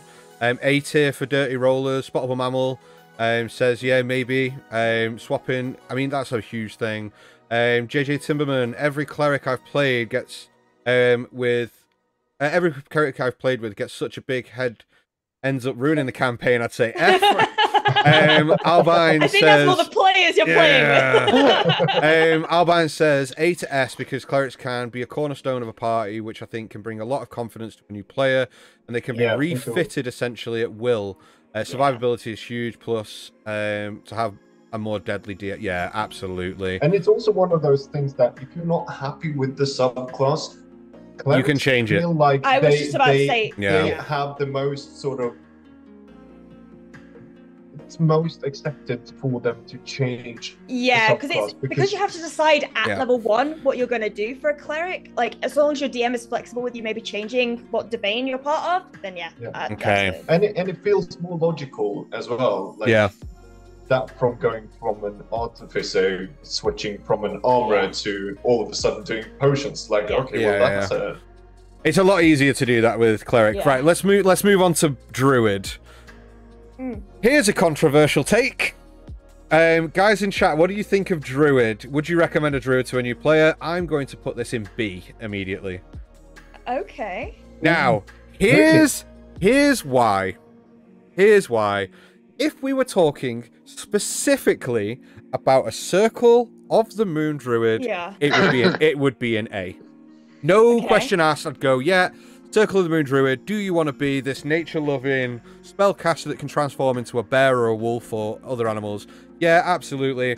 Bang. You'd put it in A without even questioning it. You would. Yeah. However, as a class overall, absolutely B tier for me.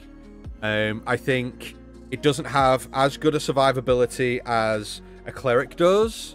The spell list isn't fantastic for a new player. There's a lot of spells that are area of effect. A lot of spell lists within a druid spell within the druid spell list is more battlefield management, which for a new player is overwhelming.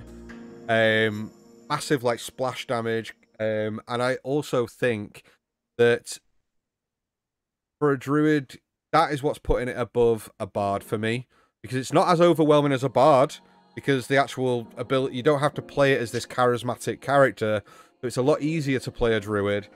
I just don't think it's A tier for me, because if we were to split this into two groups, right, I'd go the rest of druids B, Circle of the Moon druid A.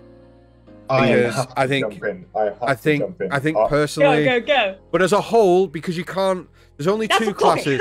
There's only two classes that are split. But jump in, Evan, jump in. I'm gonna put it B.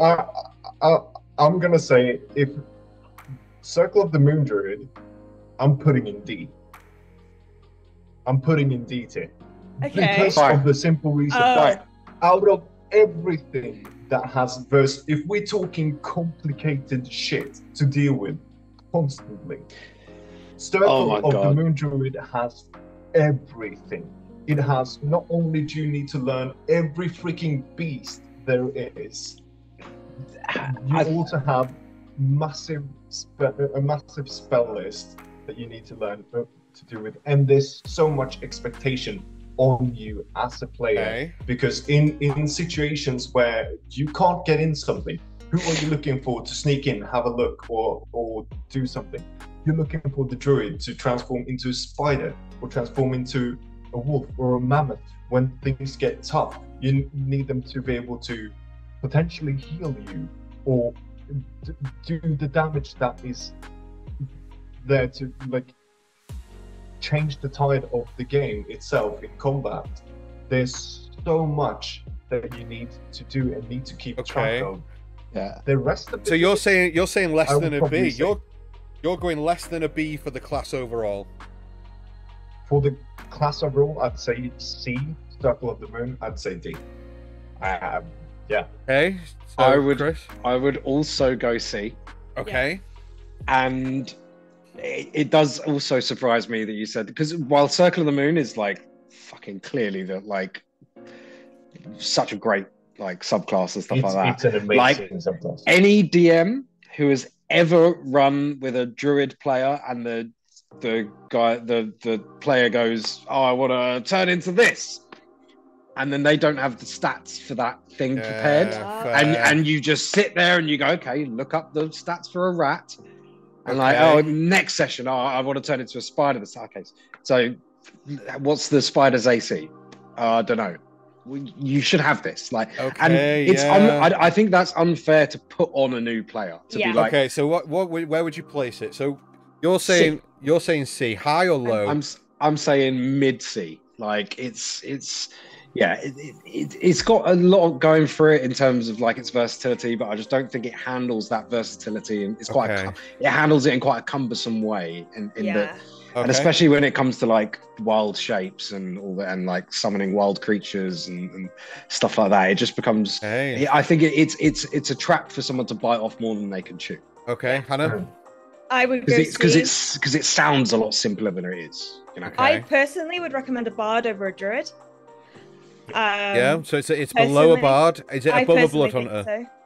Yes. Above a blood hunter, below a bard. Okay, so that's where we're placing it. I would 100% agree with that.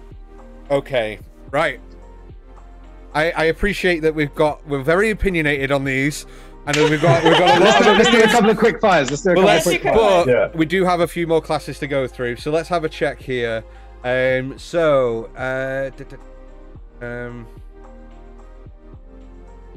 Okay, Gamer Pixie, no problem. Thanks for stopping in.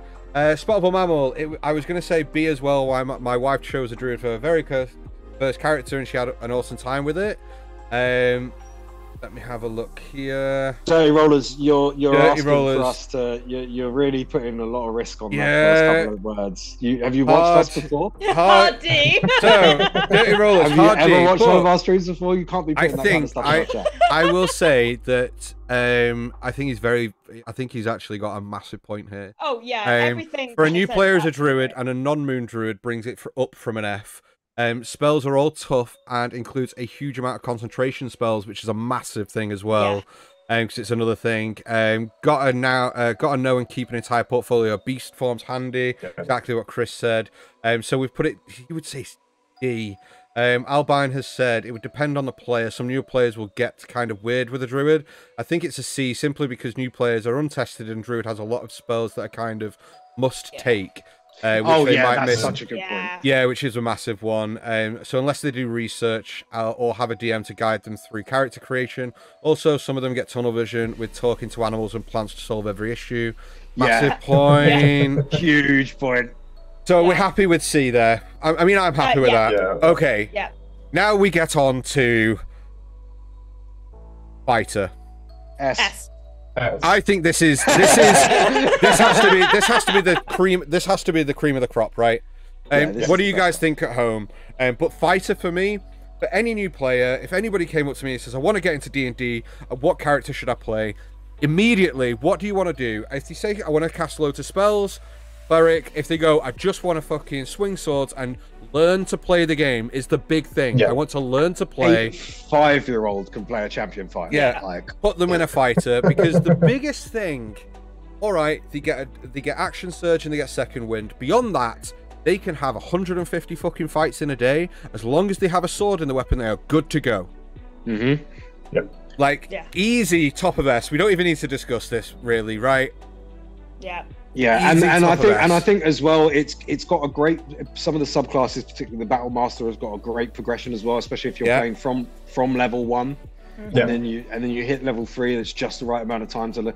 But it's still all very much within, like, okay, you're responding. You're either doing or responding to attacks. So when someone attacks, or it's your turn to attack, then you've got stuff that you can do. Yeah. And you don't really have to worry about sort of AoEs and whether you're hitting people. No. You don't have to worry about saving throws and all this other crap. I think it's a really good way of learning reactions as well as and everything like that. Easy.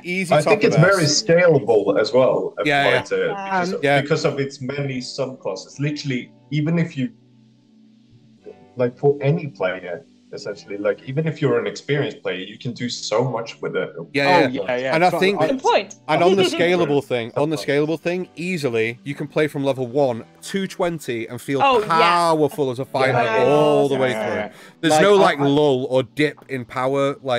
And with fighters, a big thing with fighters that put them above everyone else is that they get more ASI and fucking feat opportunities than any other class. So they can, you can build the most powerful fighter by ASIing them all the way up to 20 in whatever stats.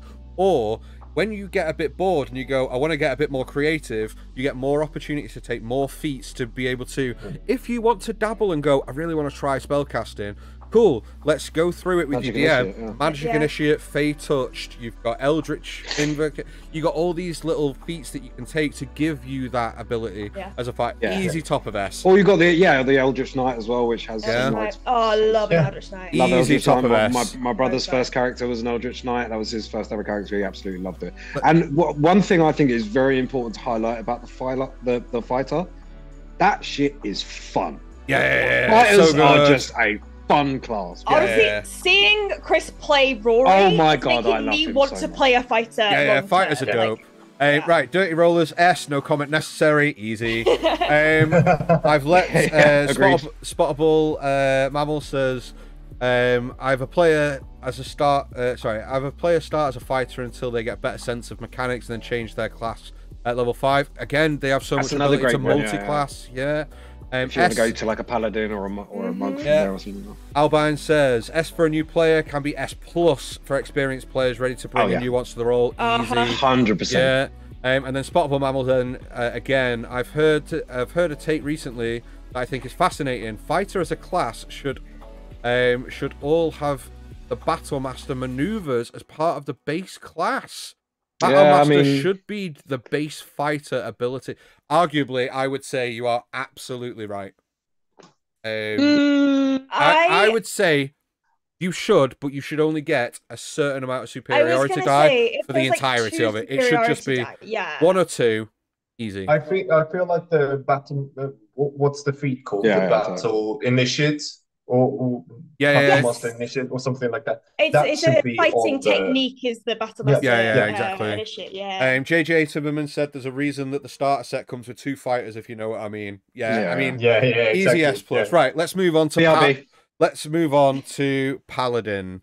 Now Paladin? Oh god. Sorry, no. Sorry, Monk. We'll go to Monk next. Apologies. So, guys and girls at home, people at home, please tell us where you would rank the Monk on how easy it would be for you to recommend to a new player. Okay. Has the music stopped? The music stopped. Yeah. There we go. You all got a glimpse into the music. So, Hannah, jump in before that. Monk. No. Here's where I'm going to put it. So this is what we do. Me a chance. No. This is what we do every time. I'm not going to change it because you're here. Go. Here's where I would the put. resident monk. Here is where I would put a monk. I would typically. My heart says I want to put it in A, but I'm not. I'm going to put it at the top of B. Now, the reason I say the top of B, it would be an A. Apart from, there are only 1 or 2 monk subclasses that really kind of bring that class up. And key points it's not a difficult mechanic to get your head around. And paired with the fact that the key points come back on a short rest means that as a monk, you can be like, okay, cool, I can expend all my shit on every combat we have at low levels because we're not going to have lots of combat. However, I think for me it's not an A class. I'm torn. If I was to play a Way of Mercy monk or a Way of Peace monk, it would be A. Purely and simply because of how fucking good those subclasses are. But something that kind of tears me out is I personally wouldn't recommend this as a martial class above a fighter, a barbarian, a paladin. A monk would be like you're getting like right down the list. It'd probably be my least recommended martial class, right? So I'm coming in. I would say top of B for me. I'm coming in. Yeah, go. Low A for me. Okay. So a low-level monk is very easy to get your head around. It gives you those reactions that a fighter does in terms of deflecting missiles or stunning strike. It gives you that extra, a little bit more to play with without being overwhelming at low levels. My first ever character, like 7 years ago, was a monk, and I only played a few sessions with them, but I still had a lot of fun, and the mobility is so fun. It just adds this other element of like, okay, you're not the errand boy like going around and doing the rounds, but it's just like this niche that only a monk has. Yeah, really. But I think that all depends on the type of campaign you're playing, right? Oh, I would never take a monk into like an Annihilation or a Tomb of the Mad Mage where it's just a dungeon crawl. That's true. That is close true. quarter, like very narrow dungeon crawly type campaign. But I will let you have you say. Yeah, no. So I think the main thing that lends itself to a monk is basically getting everything back on a short rest. For a new player to go into a situation and accidentally spend all your key points or whatever, it doesn't feel like the end of the world. Yeah. Whereas if you think about a spellcaster, for instance, you've got all the spell management and making sure you're conserving. Whereas with a monk, you don't have to be as careful. I think that's quite good to start off with. So I'm fine with it being B, but I would go low A. Okay, Chris, what are your thoughts while I go for a quick wee-wee? B. B, yeah. I've found monk to be quite a hard sell, actually. Okay. Because very few people without prior experience of D&D come into D&D wanting to play something like a monk. Yeah. You know, so it can be quite a hard sell. Amazing. If we're talking class, S. This is an S tier. This is an S tier class. I don't think anyone is. Unless it's Way of the Four Elements, in which case F. That is an awful order. Do not do that. Yeah. Hard F on the 4 elements there. Yeah. Sorry, go on, Chris. But in terms, I think it's a hard sell because not a lot of people come into D&D wanting that kind of character archetype. But also, I mean, it's it's got some cool utility and it's a fun thing to play. I don't know. There's something that it just wouldn't be my go-to. I know the player would have a lot of fun with it. Oh yeah, but I don't. I get what you mean. Like new players very rarely, unless they've watched Crit Roll and have seen Beauregard popping, they're very rarely going to go. I want to play a monk. Or they come in and they go, I want to be Goku, and you go, yeah, exactly. Okay, you can be that. Yeah. Or if you sell someone D&D, literally by being like, you could be Goku. Yeah. Oh, okay, cool. Evan, what are your thoughts on a monk? I would also say, like playing a monk, you feel awesome, right? Mm-hmm. Like it's an easy class to make a new player feel amazing. Yeah, amazing. it has some subclasses that sort of,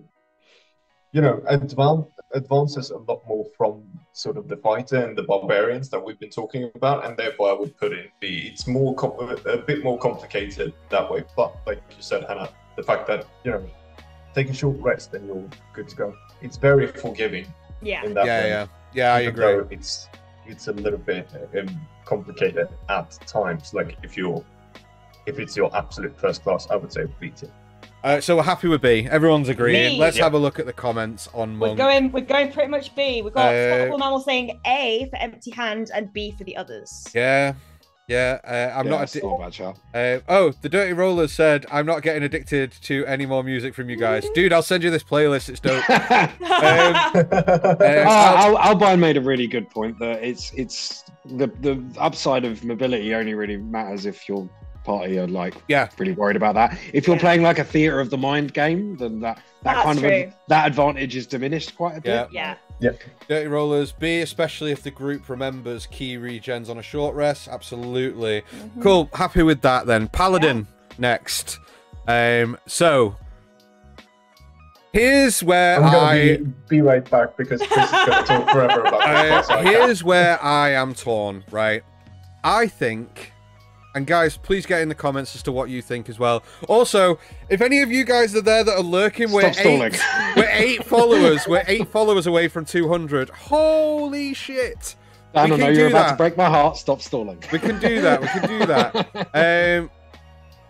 So, here's where I would put it. I would put it in A and above cleric. Okay. I personally think it's not S tier because of what we said about the cleric being tied to a deity and being this like honorable knight like class. However, I still think there are a lot of benefits to playing a half caster. I would argue that for a new player, a paladin is a really good half caster to start with. However, now that is only, and there is a caveat to that, if you're playing a campaign from levels 1 to, let's say, 8. Because I think beyond 8, you no longer have the need for spell slots. They become smite slots, right? That's the main thing that paladins are good for is the dealing lots of damage very quickly and doing, especially on a nat 20, because you can call a smite after you've hit, which makes this, if you want to put a half caster in front of a new player, absolutely it's such an accessible class to play from level 1 because the transition up the levels is so slight. It kind of gives you a little bit more and a little bit more and a little. Yeah, and you gain a few more points of lay on hands. Yeah, exactly. So it's a gradual thing that I think for a new player, if I was to recommend it, would be a great martial class to kind of have that. If somebody says, "Oh, I want to hit somebody with like swords and stuff," but I also still want to do spells, paladin also. But it is not an S tier class for me because there's that learning curve with a paladin is remembering smites, divine smites, all that. So that's where I would put it, high A class. Anna? I feel like I can't properly weigh in. Because I have never played a paladin except for Yen, who I was so drunk for I forgot I was part paladin. So I didn't. Wait, Yen was a paladin? Yen was a paladin. So like paladins had never appealed to me. Simply because of the lawful good stereotype of I'm a holy knight. Well, you don't have to be. I know. I think you could be an oathbreaker. I know you can be, but I think when you're a new player and you're presented with the idea of a paladin, you're kind of thinking, okay, I've got to be this lawful good guy, like for the people. That had never interested me. Like I was like when I first joined, like they suggested a paladin to me, like this is years ago, and I was like, that's not really my style. So it definitely depends on the person. But I agree. Like, I probably put it A. I would recommend a cleric over a paladin, but I get the kind of you get the best of both worlds. I think that's why it's just above a cleric, is because you do get the best of both worlds. Again, you can prepare your spells the same as a cleric every day. You do get that versatility with spells, although a limited spell list. I would still say I would still say that having that would be... That's where I would put it. Evan, what do you think? We're going to have to start rattling through these last few, by the way. A or B.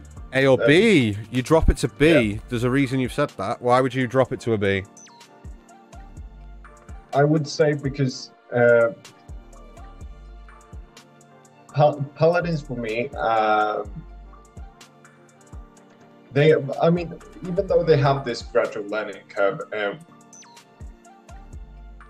it comes with sort of a, like Hannah said, the expectations of what a paladin is, and I think it can be hard not to fall into those traps. Sort of, if you want to play, like if you're completely new, I mean, sure, you can go paladin, you can play the way that way, but I've always thought of the tenants as sort of a rules keeper for you, for a paladin.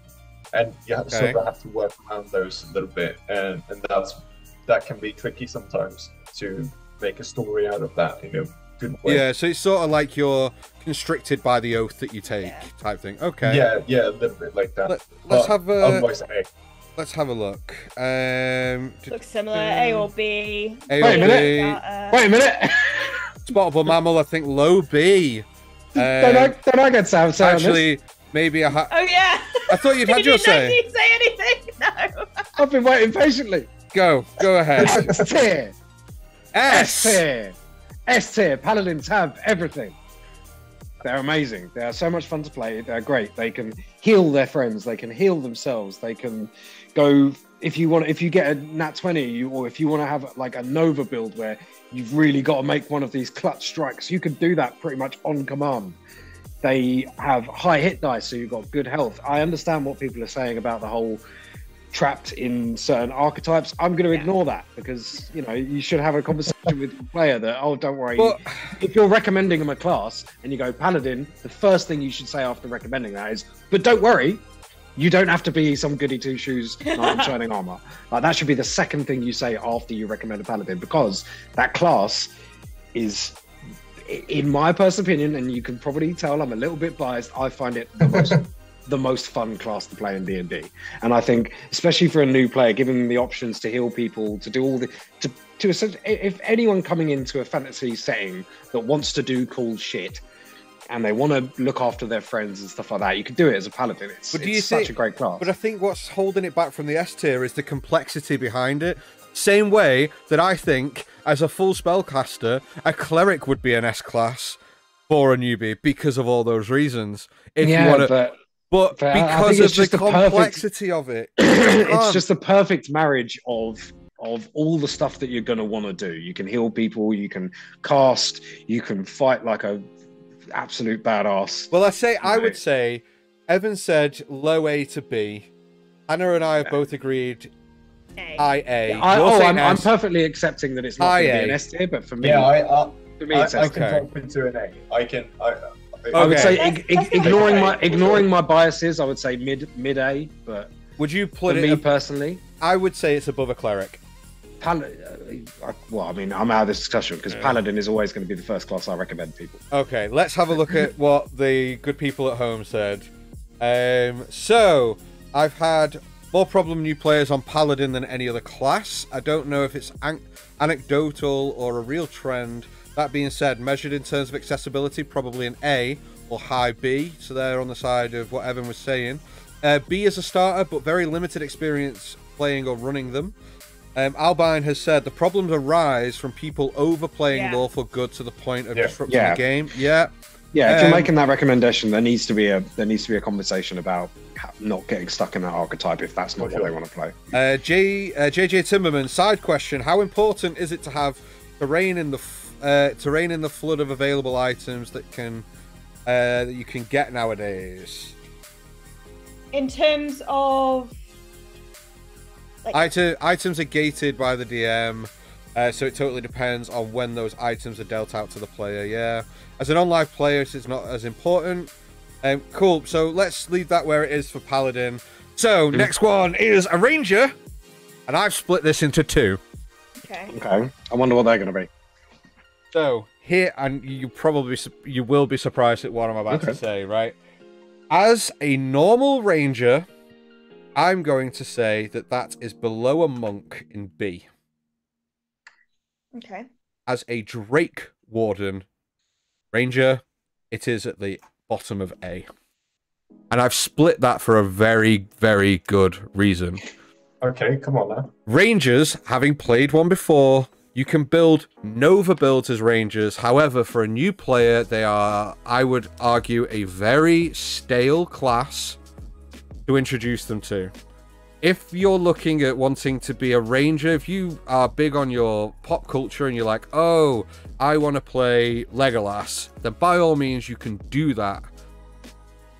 You can be a Gloomstalker, you can be a Horizon Walker. There's lots of adaptability with a Ranger, which is why it's not any lower. It is a good class, and I would say it's middle of the road, just behind a Monk. Drake Warden is a little bit better, and that's why I've split it, because you get so much more with a Drake Warden subclass. Personally, I think I've got my notes here. Let me just pull them up so that Do you think the Drake Warden is easier then? That's what you're saying. I just think that for a new player, what you get as a Drake Warden is just unbelievable, man. From level 1, you get to summon a Drake, which has amazing stats, and it's a summon. So if it dies, the next day you can bring it back. Whereas normal, like, Beastmasters have pet fucking familiars, right? That if they die, they die. Drake Wardens are just a class. You go for. Yeah. They're just a class among themselves, like above. It's the subclass that kind of makes me want to play a Ranger again. Looking at what they get, you get 40 feet of movement speed with your Drake. It goes on your turn. You can command it with your bonus action to deal additional damage, which as a Ranger you can't do much on your bonus action apart from, let's be honest, Hunter's Mark or potentially Bane for additional damage on your turn. But once you've Hunter's Marked on your first round, your Drake, it's a subclass in its own league. As you gain levels, you get to fly around and ride around on a dragon. And as your Drake grows, you can change the Drake to be in. Let me just double check to make sure that I'm right in what I'm saying. But your Drake companion, you can choose acid, cold, fire, lightning, or poison. So you can customize your familiar to a situation. It's just. We've just dropped about 8 viewers because I think people are banging on about Rangers. But personally, that's how I would do it. Ordinary, every other Ranger class, it would be B tier. Drake Wardens are just unbelievable. And for a new player, just to give them that, it's just insane. That's how I would do it, but I'm open. We can take the Drake Warden off and just do it as Ranger if you guys want, but that's my opinion. I think we've been highlighting specific subclasses in other classes for now, and I do think while what you're saying is probably true, I've not played as a Rangers is one of the ones that I'm just not really that interested in. Rangers bore me. Yeah, which is why I think they're a B, but for a new player, they're accessible. They are. Yeah, I think they're B because you're not you're not sending them down something they're not going to enjoy. You're not sending them down something that's too complicated as such, as long as they sort of remember their hunter's marks and all that kind of stuff. There's some stuff to sort of remember to keep track of, but generally speaking, it's fairly straightforward. Yeah. But just not massively inspiring in my opinion. No. I would say for any sort of class that adds an additional character on the board for a new player is going to be a lot to deal with when you're. Well, should we take that? Tell you what, let's make this. Get the Drake Warden out of here.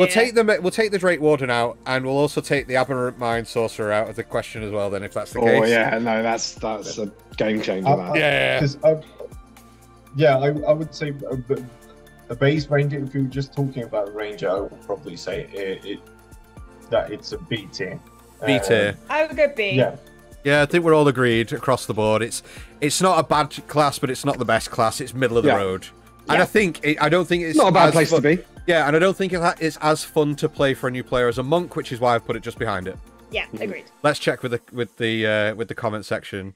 JJ Timberman said, S tier. Dirty Rollers, A for a starting player, knowing the base rangers don't stand up too great in later levels compared to the other classes. Yeah. Albine, I think they are great for folk who are very into the bow archetype and love Legolas and Robin Hood. If someone's whole reason for playing to be a ranger is that, then it's an A, otherwise it's B to high C. However, ranged fighters can outperform them, and fighters have their action surge, which, Yeah, so, I mean, you might as well just play a fighter. Yeah, Albine has been spitting. Yeah, spitting. Like, your facts. I might That's even. the person who knows what they're talking about. I might even gift them a subscription. Okay. Oh, they've already subscribed. They've already got it. Hey, thank you, Albine. So one of the gifted. here's the next one, and here's what's going to separate Let's the table. Come on, quick fire. Okay, quick fire. Why do we need to quick fire? Why do we need talking for 10 minutes? Doesn't matter. So the next class we're going to talk about is Rogue, and here's where I'm going to put Rogue. Go. Bottom of S class. S class. S class for Rogue, easy. Behind Fighter, behind Barbarian. Yeah, Rogue is S class. Does anyone disagree with that statement? Top of A, bottom of S. I'm happy with that. Top of A, bottom of S. Bottom of S. Definitely an S build. You get the ability to disengage. You can hide. You've got the stealth build.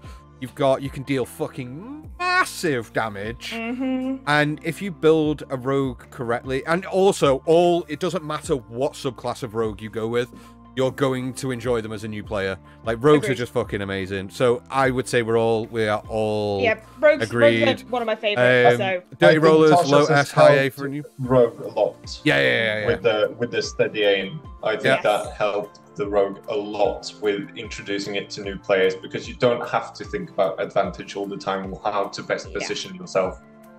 You can literally take a bonus action to do that. Dirty Roller said low S, high A for new players, rogues. Yeah, easy that class. I mean, it's got to be, right? I mean, Love there's nothing. It's so good, and I think it's easy to sell it to a new player as well. Like, especially edgy friends. The only thing, Albine, again, here's some straight facts. The only thing that keeps the rogue out of S is roleplay reasons. The lone wolf aspect can scuttle the game. While the party is resting, just to snooze the rest of the party. Yeah, I get that, but Albine's saying he put it high A. The problem with rogue as a starter character is people seem to think that means they have to and can steal from their fellow players, and that's a problem. But again, I think it's a conversation to have with the conversations that you'd be having. Yeah. I still think I mean, should we? I mean, I'm happy to drop it down to above a paladin and A. I think we keep low S. Personally. I think low S for us. Yeah. Okay. Low S it is then. So moving on to sorcerer, and I did put 2 sorcerers on, as I just mentioned. Yeah, guys. I know, aberrant mind is a thing, but here's where I'm gonna fucking cut the mustard now. It is the lowest one for me, in the very bottom of D. Really? Interesting. For a new it's not player, the lowest for me. The lowest. In fact, I may be a bit cruel, but I would say it's probably maybe just above the Artificer then, but only just. Okay. Only just. Reason for it. Let me because you guys are probably going to put it higher, right? Time. Here we go. It's not a monologue. I'm joking. Go on. It has to be D tier for me, purely and simply because it is so fucking easy to mess a sorcerer up in 1 or 2 levels that detrimentally impacts. It is so easy for a new player to choose the wrong spell at level up and be completely useless.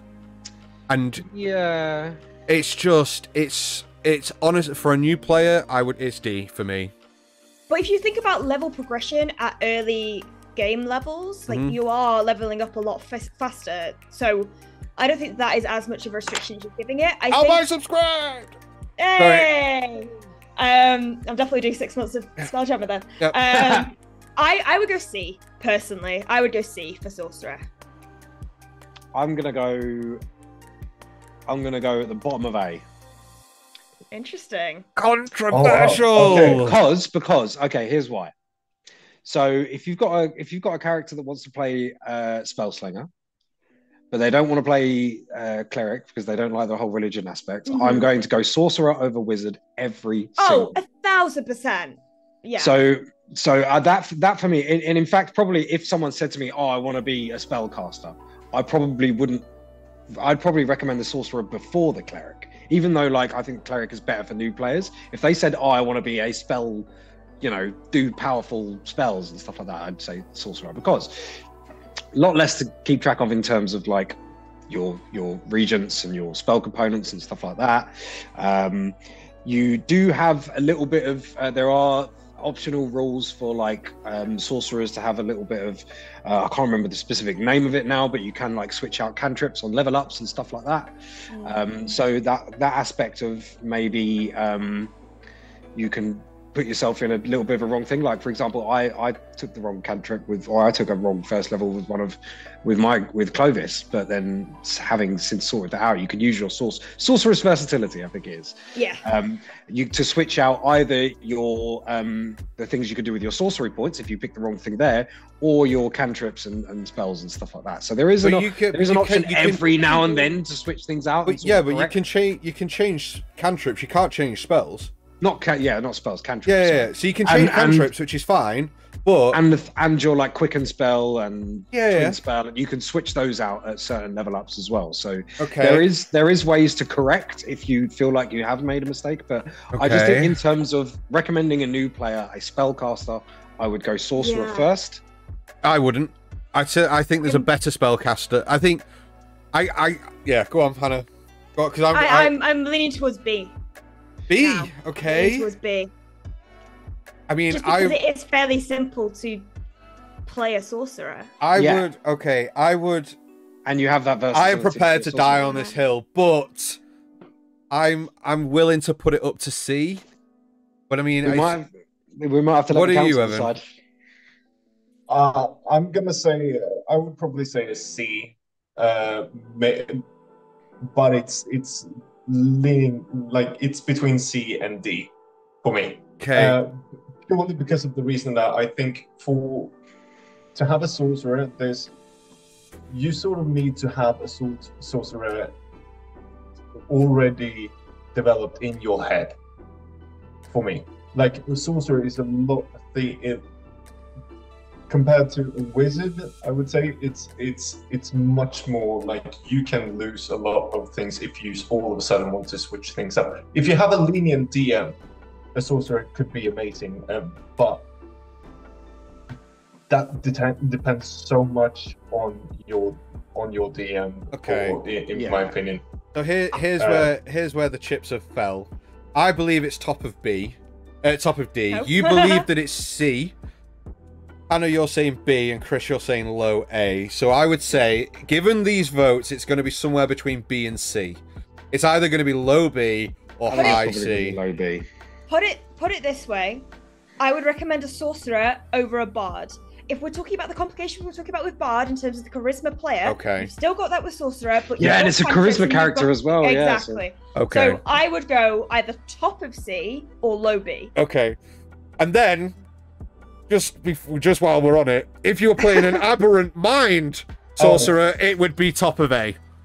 Yeah, but that's. Not I would even say. I would say. I would not recommend a new. No. Aberrant mind sorcerer is one of my favorite classes. They're just so fun. Right. Okay. That was quick. So we go low B. Low B is where we've gone behind a ranger, lower than a ranger, because I think accessibility is a bit less for a sorcerer than a monk or a ranger. Cool, let's have a look. John Davis just said he thinks it's an S tier, so we should probably okay, so we had more talk about the rogues, the issue with rogues, but they're still staying in S. We love them. Right, I like sorcerers for new players interested in pure caster due to the relative simplicity. A little coaching avoids the common pitfalls. I'd say just behind warlock for easy spell casting, plus new players go wild magic as a proxy for creativity. Yeah, it's a good point. Plus charisma caster lets them also give them that ability within the roleplay element. So yeah. I mean, I'm going to get Albine on the next one. I might just message them privately and be like, do you want to come in on the next Last Orders? We're doing another tier list. We need some of these hot takes. I know. Here we go. Dirty Rollers leaning towards low B for sorcerers. He agrees. The versatility aspect is fun. Creative players can do a lot with meta magic. I would rate them over wizards. Yeah, fair enough. Now let's get into Warlock. Okay.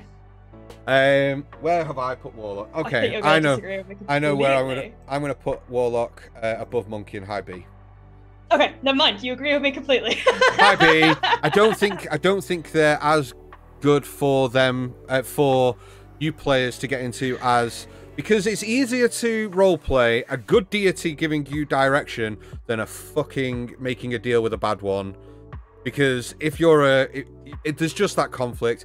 And also, you're putting I think, yourself at odds with the source of your power. Yeah, I would say, and as you well, and the party. it also depends on the subclass of Warlock. I think in general, the high B, purely and simply because they are really, I think they're easier to pick up than Sorcerers in terms of casting.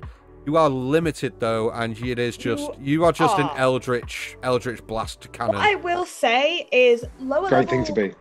Low level Warlocks, I think, are extremely fun because of Eldritch Blast. But having played a level, like up to level 12 as a Warlock, it does get quite boring because you end up with 3 5th level spell slots and you're like, okay, cool, I've got to use my spell slot for Featherfall or whatever it might be. Like, just something like that. And it's like, at higher levels, it can be frustrating to play a Warlock. But then again, I fucking love Warlocks. I do. I find them extremely fun to roleplay. I think the patron aspect of things, you can choose from a whole host of things. It could be your best friend giving you powers to, like, a pact that you've made with an archfey like I did. So I personally would go high B. High B. Chris? Yeah, I would also probably go high to mid B. I don't have a huge amount of experience with Warlocks, but I think particularly for new players and at lower levels, it's a very accessible caster. You do have options to be one that sort of gets in there a little bit as well. They've got the same benefit as Monk with the versatility and short rests as well. Yeah, and I also think above a lot of other classes, I think Warlocks promote players to be creative with their backstories. Yes. More than most other classes, you know, like you can be creative with anything. You don't have to make, like, you know, a barbarian who was in a tribe that got decimated and stuff like that, or a fighter who used to be a gladiator in the fighting pits. You know, with a Warlock, you can draw from. It could be something that happened to you. It could be something you did yourself. It could have made you a certain way. It lends a lot to the role play and the creative side of things, you know. Yeah, I agree. I agree. Evan? I'm gonna have to say like S or A. Okay. S or A for a war? Okay. Because, so interesting this. What I'm thinking. For a new player to play a Warlock, it's quite simple what you need to do. Sure, like at high levels, it can get boring, but apart from Han, I don't know many Warlocks that have gone up to level 12 before they multi-class. Yeah. Like at anything, that's usually sort of the way to go. I've never seen a level 20 Warlock or heard of a level 20 Warlock anywhere. But what I think makes it an A or potentially an S is that it introduces the play, because most players, when they think of D&D, I think they think about, you know, this sort of medieval fantasy battling the evil enemy sort of archetype of a game. And I think a Warlock introduces a new player a lot to a very fascinating story. Your story will never be boring with a Warlock. There will never be a moment where you won't be experiencing something new. And in the beginning levels of Warlock, it's fairly simple what you do. Yeah. But I also on that though, I think that a lot of that is you're relying on the creativity of a DM. If the DM is very creative in the way that they use your patron with your character, then it can be really fun and there's a lot of story elements. But if you come into it as a new player and you aren't that creative in creating that backstory and have to rely on the DM and they don't venture into that realm with you, I think the Warlock kind of gets left a bit high and dry. Like there's no place to go and like pray to, which is why I think the Paladin and the Cleric sit in that A tier. And I feel like the same way we didn't put Paladin and Cleric in A because we felt that there's this kind of, you feel like there's a responsibility on the player to play this lawful good character. A lot of the time when you play a Warlock, I feel like it has the same effect. Like you have the responsibility of playing a chaotic or an evil character. Yeah, or just a murderer and just be like, oh, I'm sorry, the voice in my head told me to do it. Do it, my bad. You know what I mean? And I think it can be a massive pitfall for new players. Yeah, there can be some pitfalls in there for sure. But I think when it comes to if a DM, like if you were to introduce a new player to a warlock and you know for a fact as a DM that you can't deal with that responsibility, then it comes with the responsibilities for the DM. But that's more on the DM rather than it is on the player. For a play on only the player side of things, a warlock is in my opinion quite forgiving. Would you concede this one because there's 3 others? I think this is going to go high B. So I think you're going to have to concede this. I can concede it to a B. Yeah. It's the top of B. It's the top of B. Let's go. So we've done sorcerers. Warlock is A tier or higher if the DM is willing to put in the work with the patron. Thank you. Bottleball Mammal, exactly. Dirty Rollers, D tier for new players. Spellcasting is already a lot for brand new players to wrap their head around, and then you only have limited spell slots and need to know how to do the upcasting. Would put it in D. Again, I feel like that's more of a limit when you get to the higher levels. And by that point, you should know how to. Well, let's consult with the all-knowing Albine. The all-knowing Albine. Weird. Who agrees with us? Easy high B. Come on. So they are the quintessential short rest class. A good DM can make the patron really fun for NPC, or at least a fun flavored ad. The big negative is the low spell slots, but this is a good lesson in resource management for the newer folk. Absolutely agree.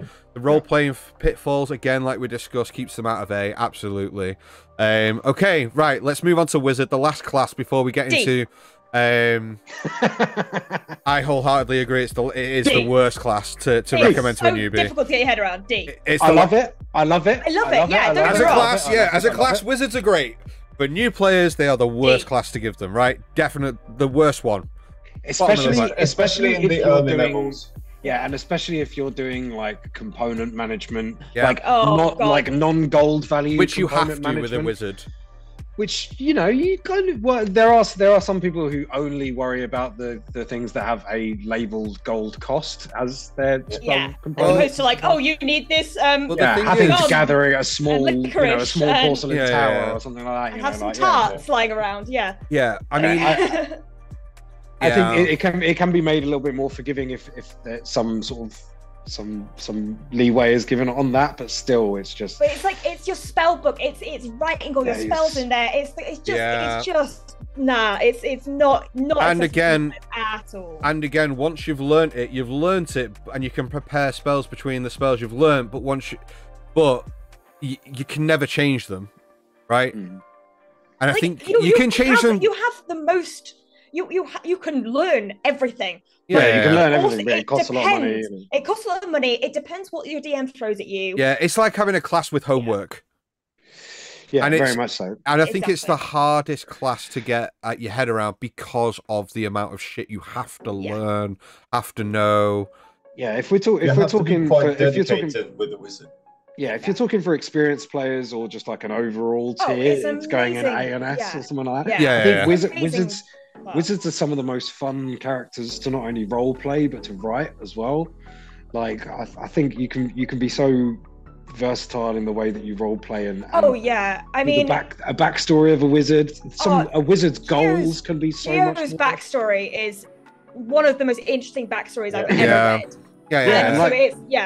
What a wizard's goal is. Yeah. You know what I mean? Like what they're hoping to achieve and stuff like that. You can be so much more creative with that. It could be anything. There is no confines with a wizard. Like you've got Caleb, for instance, when you think of goals for a wizard that are so conflicted and it changes as you develop. And I love the class, but it's just not accessible.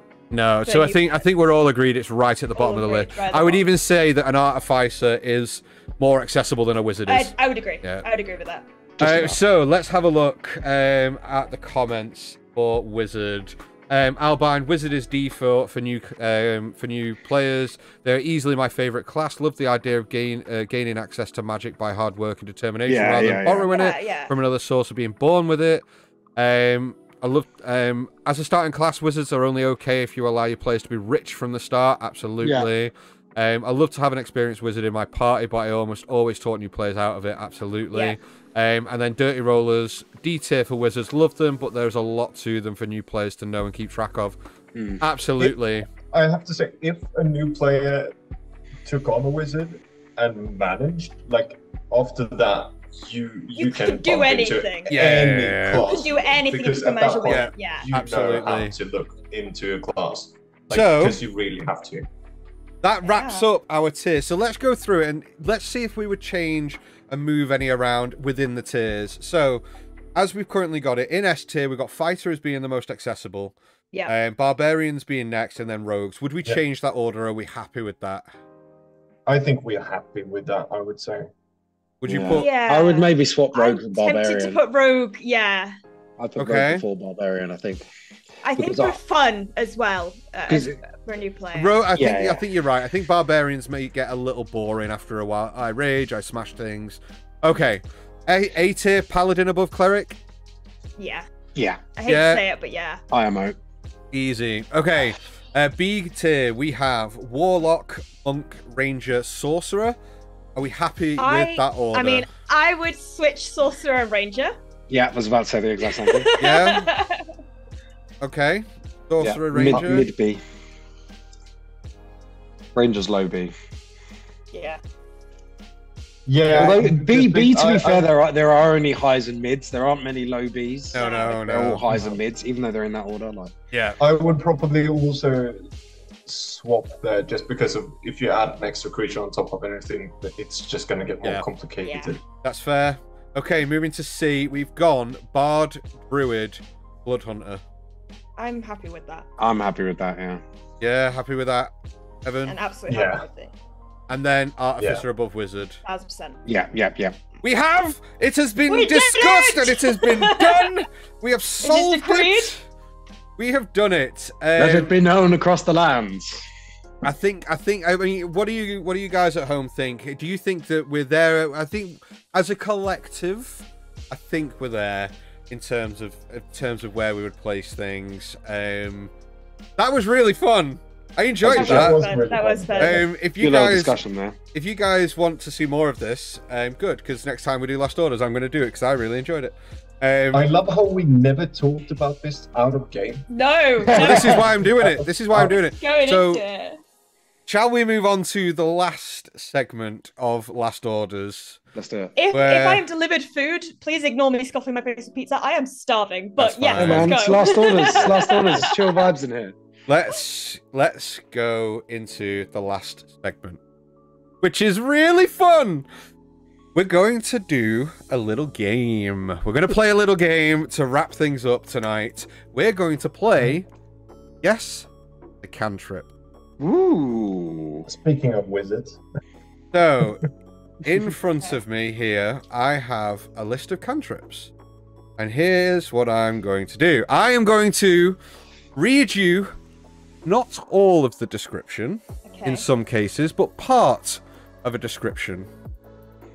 You guys are going to guess the cantrip, believe it or not, given the name. So, Give it a name. how are we going to do Yeah, this? don't- You don't read guys... the first sentence of Ray of Frost because it literally says Ray of Yeah. Frost. Yeah. You shoot a ray Don't of worry, frost. I've done my homework. I've done my homework. So, how are we going to call out? You might ask. Well, you're going to have buzzwords. Okay. Okay. What do you want your buzzword to be, Chris? Oh, that's difficult. Oh, really? Banana. Yours is fuck's banana. Okay. Hannah. Pop pop. Pop pop for Hannah. Evan. Buzzword. Pineapple. Pineapple. Weird. Okay, so I have my score sheet in front of me. So, Chris. Yeah. Hannah. Present. Evan. Okay, I'm in hands here. and you guys at home can play along. Please, however, No chat. Everyone close chat. everyone, Oh, yeah, close you chat, three, close chat. you three, turn off Okay. Twitch. You guys aren't allowed to know. So, you guys at home, if you get this right, just put it in the comments. No Googling. Okay. I trust that you've all closed your chat. Are we ready? Hands up, hands up. Fixation of Are we ready for the first Yeah. one? I'm Okay. gonna be so bad at this game. Yeah, so Your clue is this is a conjuration cantrip that can be learnt by druids, sorcerers, warlocks, and wizards. You cause a cloud of mites, fleas, and other parasites to appear momentarily on one creature you can see within range. Banana. Yeah, Insect swarm? it Is is that what it's not. called? You are frozen out of this round. Oh, I can't remember if that's the fucking leveled spell or if that's the cantrip. The cantrip. They're all No, cantrips. I know. The, Oh, the yeah, name yeah, I'm yeah, thinking of. Pop? Yeah. Infestation? Infestation! Let's go! 1 point. Also, a point to you, Biggie P. Alright, Biggie P, let's go. Love that. Next cantrip. Fingers on buzzers. Okay. This is a transmutation cantrip that can only be learnt by druids. You channel your primal magic to cause your... Pop! Pineapple. primal savagery. It is primal savagery. You cause your teeth and fingernails to sharpen, ready to deliver a corrosive attack. Definitely primal Makes savagery. acid damage. It's Next awesome. one. Okay. This is a conjurations So cantrip many conjurations. that can be learnt by artificers, Oh, I'm sorcerers, I'm out. Ooh. Oh. warlocks, Welcome back. and wizards. Oh, pineapple. Oh! What? Mending. That is incorrect. You are frozen out. Get fucked. Jump the gun. Before the description. You create a momentary circle of spectral blades that sweep around you. Pop. Wait. No, I forgot the name. Blade Storm. I don't know.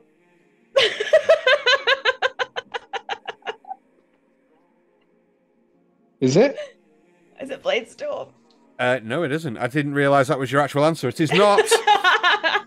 Chris, because you are the last one, I'm going to give you the rest of the spell.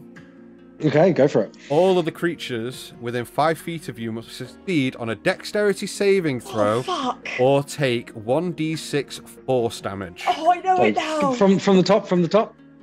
You create a momentary circle of spectral blades that sweep around you. All of the creatures within 5 feet of you must succeed a dex saving throw or take 1d6 force damage. Do you know what? I don't know it. I know it now. Oh, well, Spottable Mammal has come in with the right answer, which is Swordburst. Or burst. Yeah. Last night, didn't know that. Swordburst. So no points on that round. Hey, next I'm round. so bad at remembering. This is Evocation. Okay. That can be learnt again by artificers, sorcerers, warlocks, wizards. Okay. You create a lash of energy. Strikes at one creature of your choice that you can see within 15 feet. Oh, Mm. I have left what type of energy I was it going to is. say pop, mind whip. Pop is incorrect. Damn. Because Mind Whip is a spell. Is a level 12. What's the cantrip version? There, let me just check. I've not got it on my list. You're thinking Okay. of Mind Sliver, but it's not Mind That's Sliver. it. That's what I was thinking of. 15 feet. No. So you're bowing out. Well, no, I'm just. I don't know. I don't know well enough to buzz in. And it's a cantrip. It is a cantrip. It can be learnt by artificers, sorcerers, warlocks, or wizards. Read the description again. Not that I'm in, but You create a lash of energy that strikes at one creature of your choice that you can see Oh! within 15 feet of you. Time's ticking. Produce flame. Banana. Produce flame. Produce flame is incorrect. Evan, the target must succeed on a strength saving throw or be pulled 10 feet in a straight line towards you and then take 1d8 of damage if it is within 5 feet of you.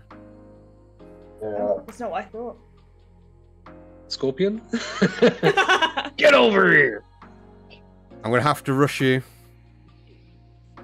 I don't remember this the spell, but pineapple. I'm just going to say Thorn Whip, but it's not. It is not Thorn Whip. It is Lightning Lure. I thought that was a Lightning dex lure, save yeah. for lightning lure. It is a strength saving throw, and I left you out got it. Which the is so light. weird. I left out the lightning damage because I thought that's going to be too easy if I say you create a lash of lightning energy. Is Nah, why I valid. left that out. Well done, Albine. You get a point. Albine, you're just popping off. Spottable Mammal, you also get a point. Did Biggie P put it out? Biggie P did not. You went Thorn Whip too. You don't get a point, I'm afraid. Okay. Nobody got any points on that round. Are we ready for the next one? Yes. Yeah. Closing chat. Okay. The next one is an enchantment cantrip that can only be learnt by wizards. Okay. You pull Everyone's got the advantage here. Are you ready? Uh-huh. You pull a memory, an idea, or a message from your mind and transform it into a tangible string of glowing energy called a thought strand. Oh, pop, encode thoughts. Pop, encode thoughts is right! Nice, Love that nice, spell. nice. Oh my god. Amazing! So, Hannah is currently in the lead with 2 points, Evan close behind with 1. Chris, Which not... one is that from again? That is from Ravnica. It's from Ravnica. That's why I don't know it, because I don't have the Ravnica. Ravnica, encode thoughts. Hayden had encode thoughts, so that's the only reason I knew that. Yeah, I'm only gonna get these if it's spells I have. Let's have a look. I'm freaking Albine, buying every spell that unfortunately, I would give you the point, Albine, but did comment after it was given. I'm sorry. I beat you to it. So, I'm only going to give you the first sentence from this, Okay. and I'm not going to tell you which class this is from. Right. This is a All right. transmutation cantrip. Okay. Whispering to the spirits of nature, you create one of the following effects within range. Pop, thaumaturgy. Pop. Thaumaturgy is incorrect. You Banana. are Damn it. froze Banana, out. banana. Yeah. Druidcraft. Druidcraft is correct! Never played a druid. Oh no, wait. Druidcraft, Albine, you can have a point for that. You're in just on the buzzer. Biggie P, unfortunately, you were just after got the delay correct though, answer. remember? They have got delay. Yeah, they do got delay. Oh. They do got delay. They do. Do I give Biggie Give P a Albine and point? Biggie Give him. P both. Give him. You can both. Fine. Biggie P, give yourself a point. Albine, give yourself a point as well. Well done, you guys. Okay. I think it was in and out. Are we ready for the next one? Yes, I'm ahead in the game now. I'm on the board. you've got this. I mean, I've got this, but more, but go on. Hyping everyone up. Okay. The next one is an evocation cantrip Okay. that can Gives me be nothing to me. cast again by artificers, sorcerers, warlocks, and wizards alone. Mm-hmm. You brandish the weapon used in the spell's casting and make a melee attack with it against a creature Pineapple. within 5 Banana. feet of you. Pineapple was quick. Green Flame Blade. Green Flame Blade is incorrect. Banana. Oh, fuck. Yeah. What was it called? I was going to say that, but there's another one. No, I think I was going to say green blade. Don't No, worry. that's a spell. That's a spell. Yeah, I was going to say magic weapon, but then I realised that's not. Read it again. Go again. You brandish the weapon used in the spell's casting and make a melee attack with it against one creature within 5 feet of you.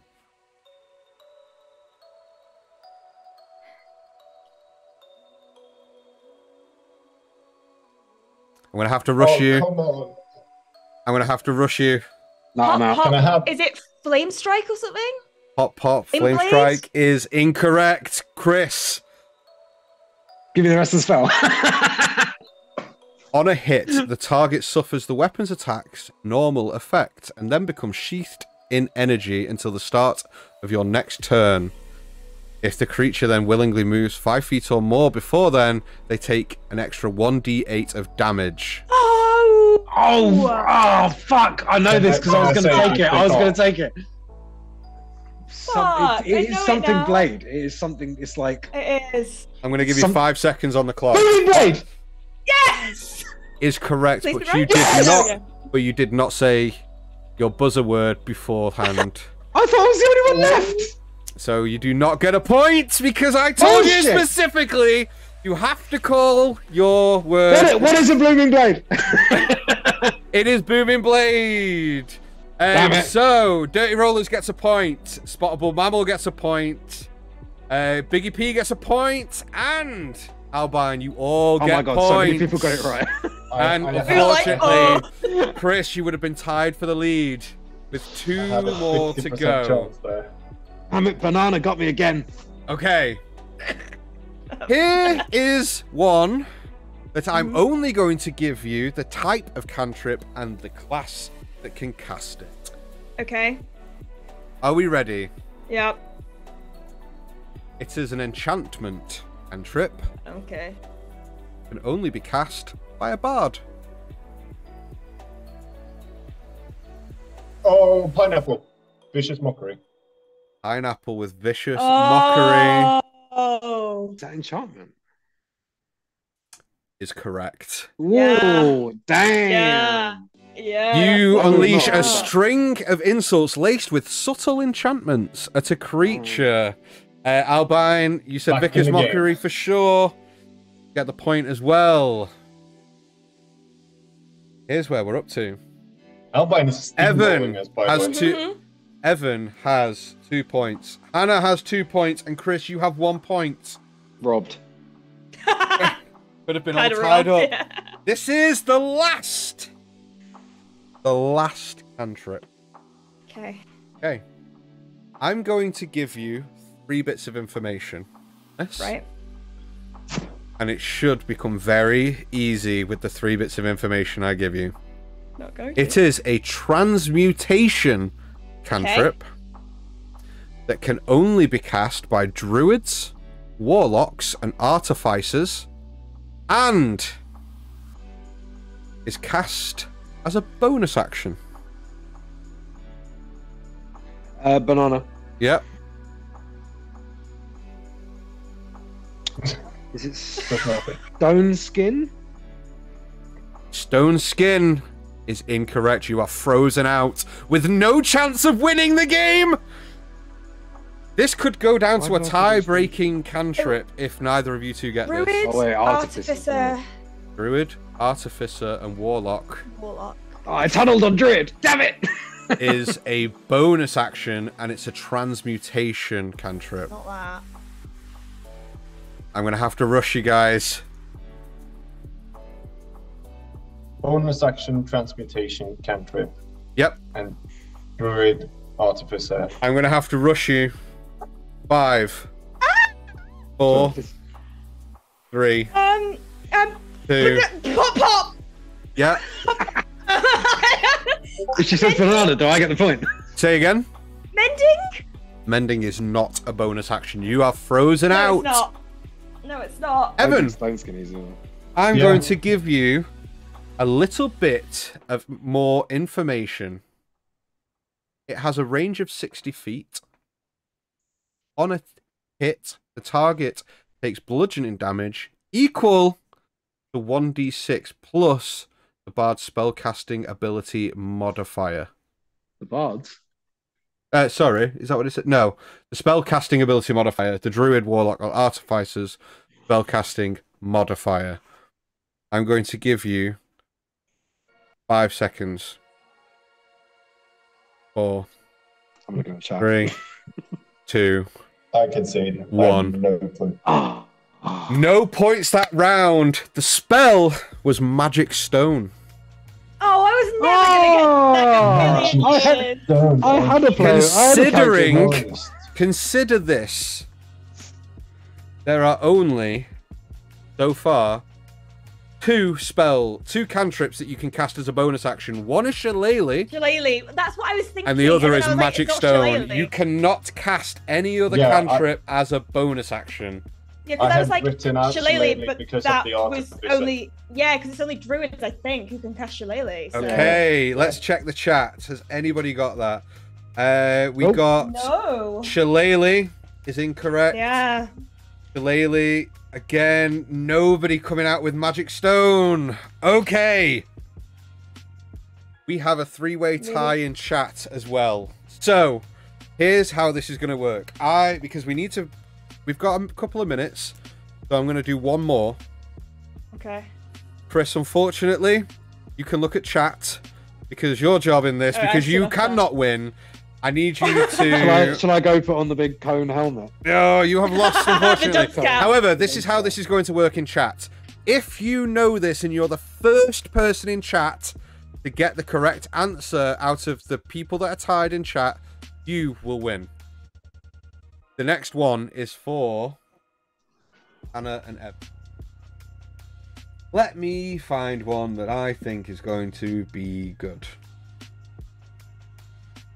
I'm going to pull a couple up. I think you have a couple of years on me here. I know, but I'm very much like I know spells. I don't know cantrips. I'm going to do that one. Just give me. I'm just going to be a minute because I need to. Okay, well I'm going to go back to chat and see how everyone's. I'm just going to see which ones of these I want to do. Also, okay. JJ Timberman, thank you so much, and I'm very happy that you've stumbled across all those. Oh, the Dirty Rollers is another gift. Dirty Rollers, let's go, guys! You ain't got to wait no longer, my friend. Dirty Rollers has your back. No, that one's going to give it away.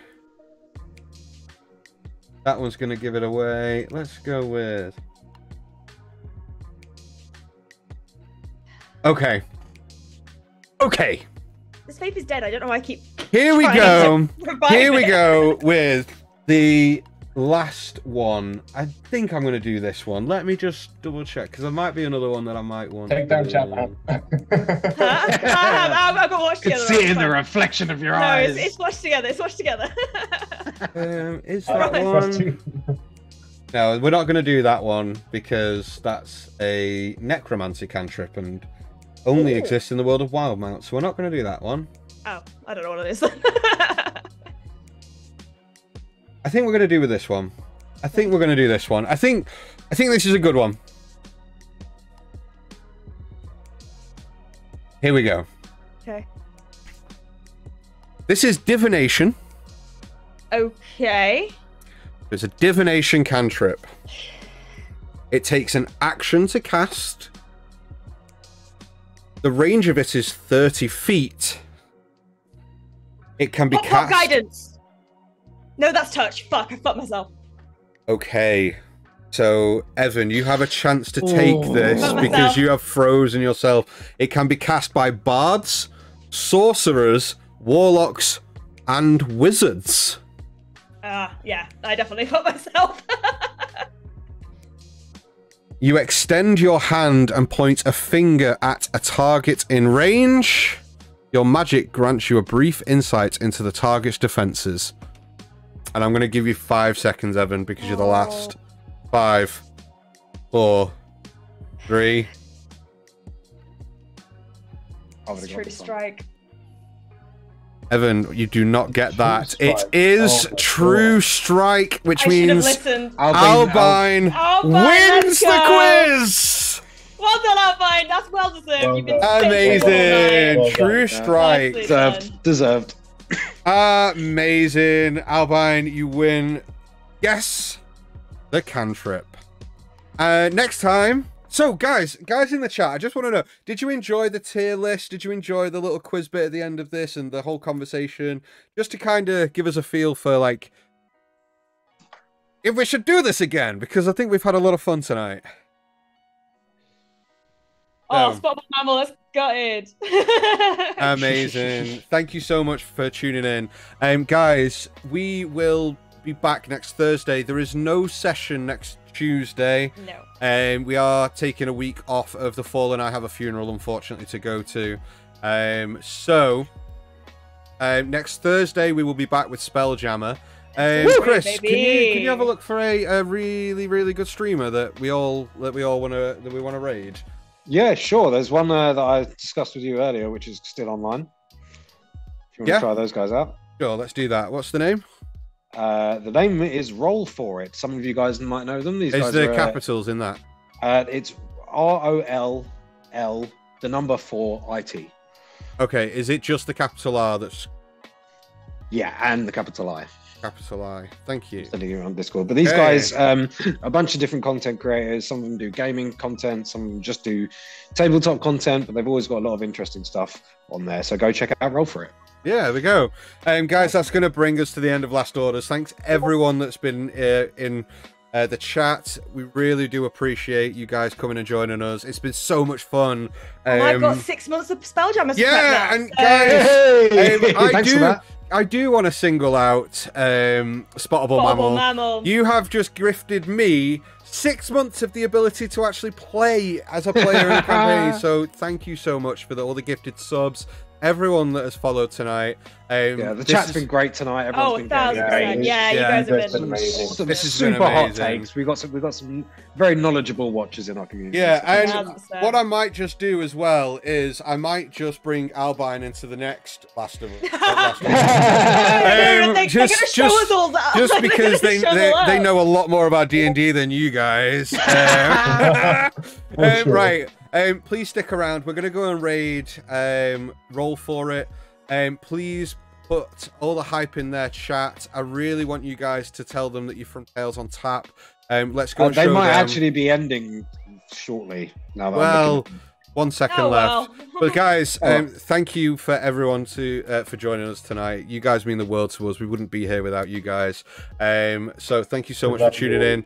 And we will see you next Thursday. Peace. Bye. Bye. Bye.